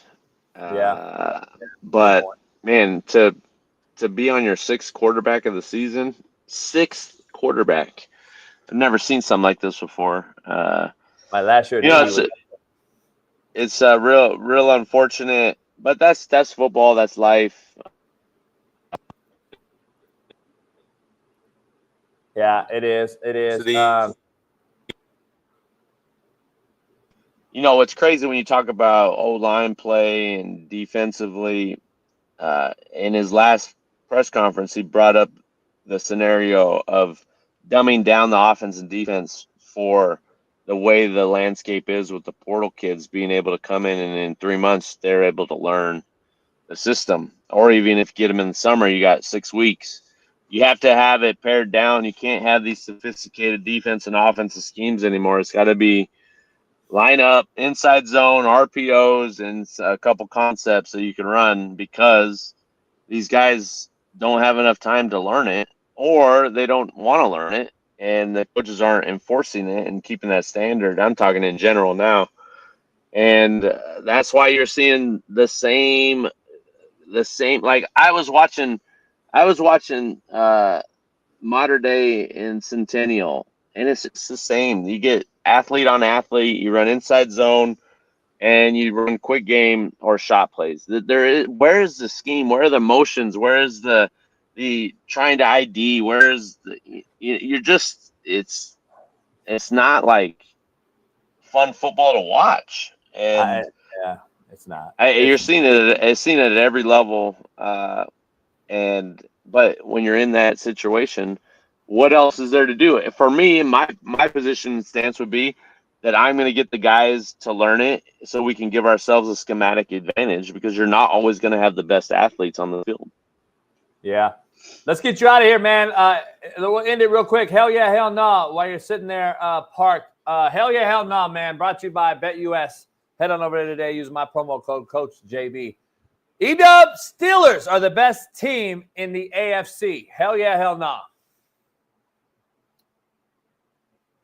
No, hell no. They just lost. So maybe if they would have beat Cleveland last week, but that wasn't a very good. That's not a good loss. I know it's a rivalry and this and that, but you shouldn't be letting Cleveland, a 2-8 team or whatever they were, beat you with the whatever the that guy. Yeah, I say hell no. Hell yeah, hell no. I'm just in my truck because I'd be too loud. Everyone's sleeping. They were up to like 2 a.m. because we're on break. So I'm just chilling. So don't have to worry about me getting off if you don't want to. Go ahead. Hell yeah, hell no. The Chiefs are the worst 10-1 team ever. Hell yeah. Has there ever been a bad 10-1 team? No, never been a bad 10-1 team. I'm sure through my 13 and a half years, I was 10-1, not once. So I would love to be 10-1. I don't care how it looks. No shit. It's just you just worry if these games are going to catch up to them because they're not as dominant. They're just not a dominant team. Yes, they're winning. Okay, great teams, great organizations, great coaches find ways to win games. Is it going to catch up to them eventually? We'll figure that out eventually. But they're just not a dominant team. And I don't know, if I was a betting man, I would bet against them, but I wouldn't be surprised to see him back in there. If that makes sense. Yeah, no doubt. Hell yeah, hell nah. Deion Sanders will be at Colorado next season. I don't think so. I don't think so. When he has done an incredible job, but he does. It's hard to say something like this. It's just from the outside perception, right? Of what you see, but what has he done? Coached high school, coached college, then moved to college again. Everything he tries to do, obviously he's changing a lot of lives. I'm not saying that, but if he has a chance to make sure his boys go to the right situation and he gets to coach them, he's going to do it. Hell, who won it? Yeah, so I think he's going to have some chances. The more conversations that come up on these podcasts, and he kind of smirks and he smiles with the Raiders and maybe Irvin, the Cowboys. Yeah, Michael like Irvin is straight out telling everybody he will take it. So I don't. If he has that chance, I do think he's going to leave, and we'll see how he does. I'm sure he'll do great because I wouldn't be shocked if the Raiders came at him. Well, they brought that up, and then when Ice Cube was talking to him, and then he brought it up, and then Deion was like kind of gave him a side eye, like he had been already talking about it, which is just very odd. You don't act like that if it's not already kind of in the works. So I don't know. I think it'd be, honestly, I want to see more ex-players be coaches. Me too. Not all of them are great, and not all of them can coach, but I do think they bring a different element to the team, and as leaders, and if they have the it, like not all of them, and most of them can't coach to your stance, but I think it's just good for football to have them around the game, and that's why I coach, to try to give back. And as a figurehead, he's not coaching offense, defense, special teams. He's just the guy to get the guys ready. I think he can do it. I mean, who knows? Hey, speaking of one of your boys, hell yeah, hell no. Ray Lewis will be the next head coach at Florida Atlantic University. I have no idea. Has he ever coached? Does he want to coach? I say hell no, just for the fact that I don't think he's ever coached. And if you, especially at a major program, like, there's so much that goes into it. And if you're not major, though, I can see that being Deion's step. FAU is D1. I know, but I don't know if it, you know what I mean? Like, it's like a Jackson State step for him. No, has he ever coached? It's not going Has he straight to like coached? Alabama, though. You know what I mean? Has he coached before? I think he's coached his kid. I recruited his son. I think he coaches kids and shit. I don't know if he's – no, I don't think he's coached like college or nothing. No. Is he coaching right now? I don't think. FAU is a legit D1 program. Yeah, they may not be the cream of the crop, but that's still D1, and you're still having to do everything that you would be doing at a normal D1. So yeah, no doubt.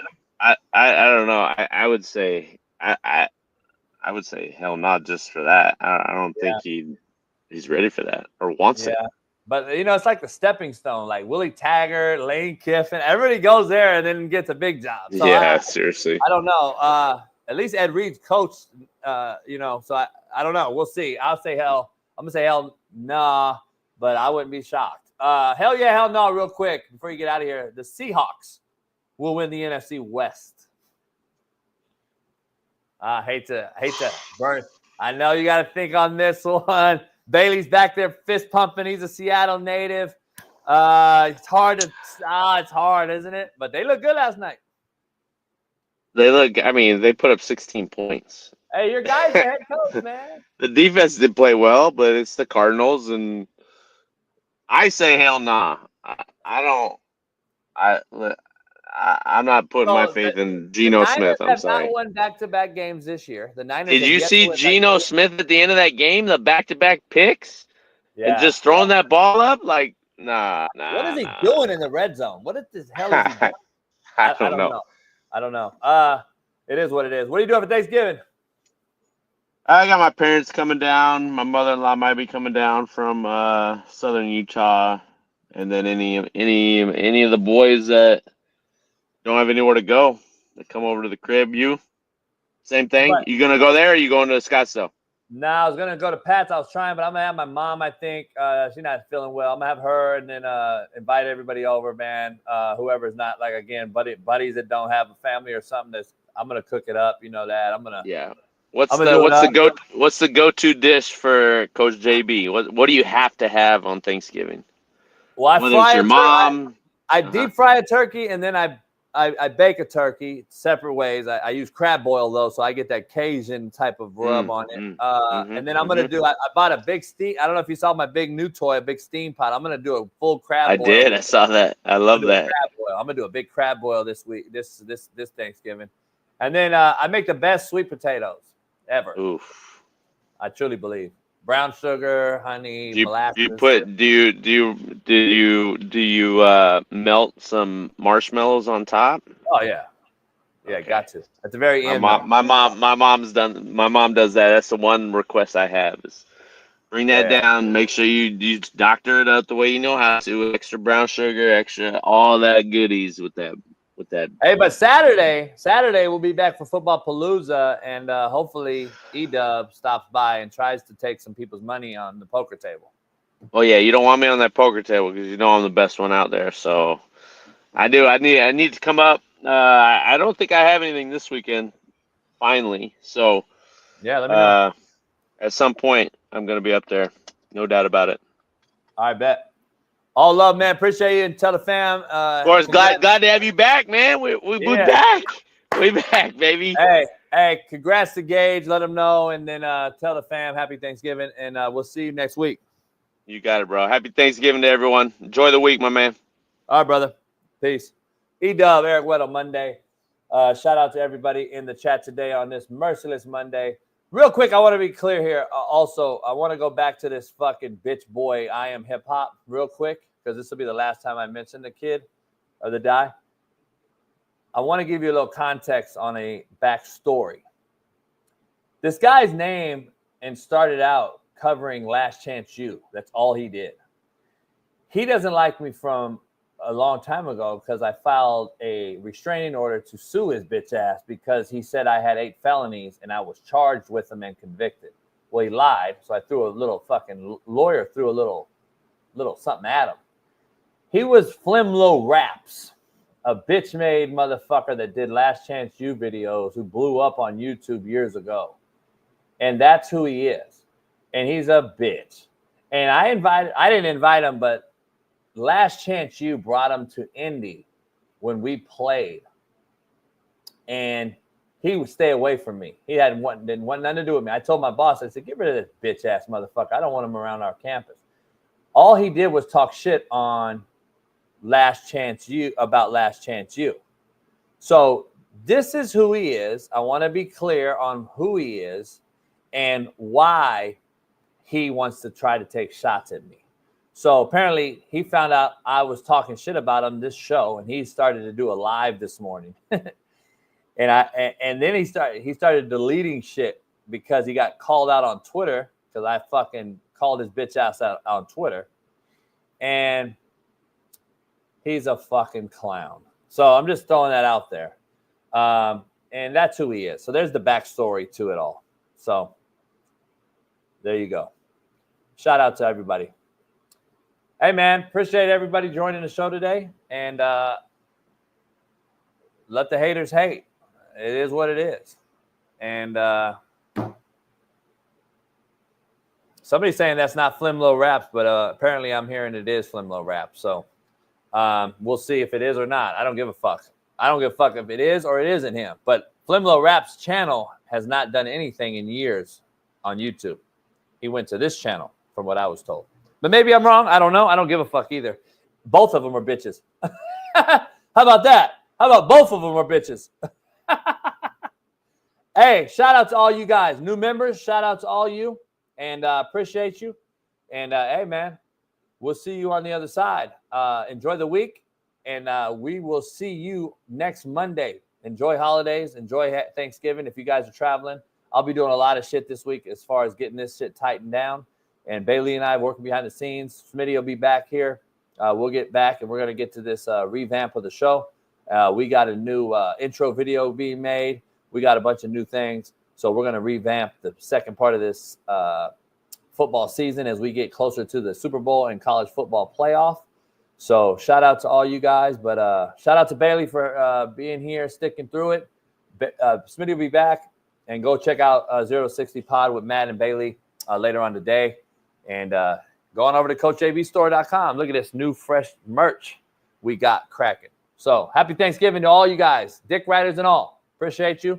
And we will see you next week. Peace. Issues get pressed so fast it don't get sacked like bags and baggage. Smitty and Jason Brown killed it, yeah, it's a rap. We what the game's been missing. We switched it.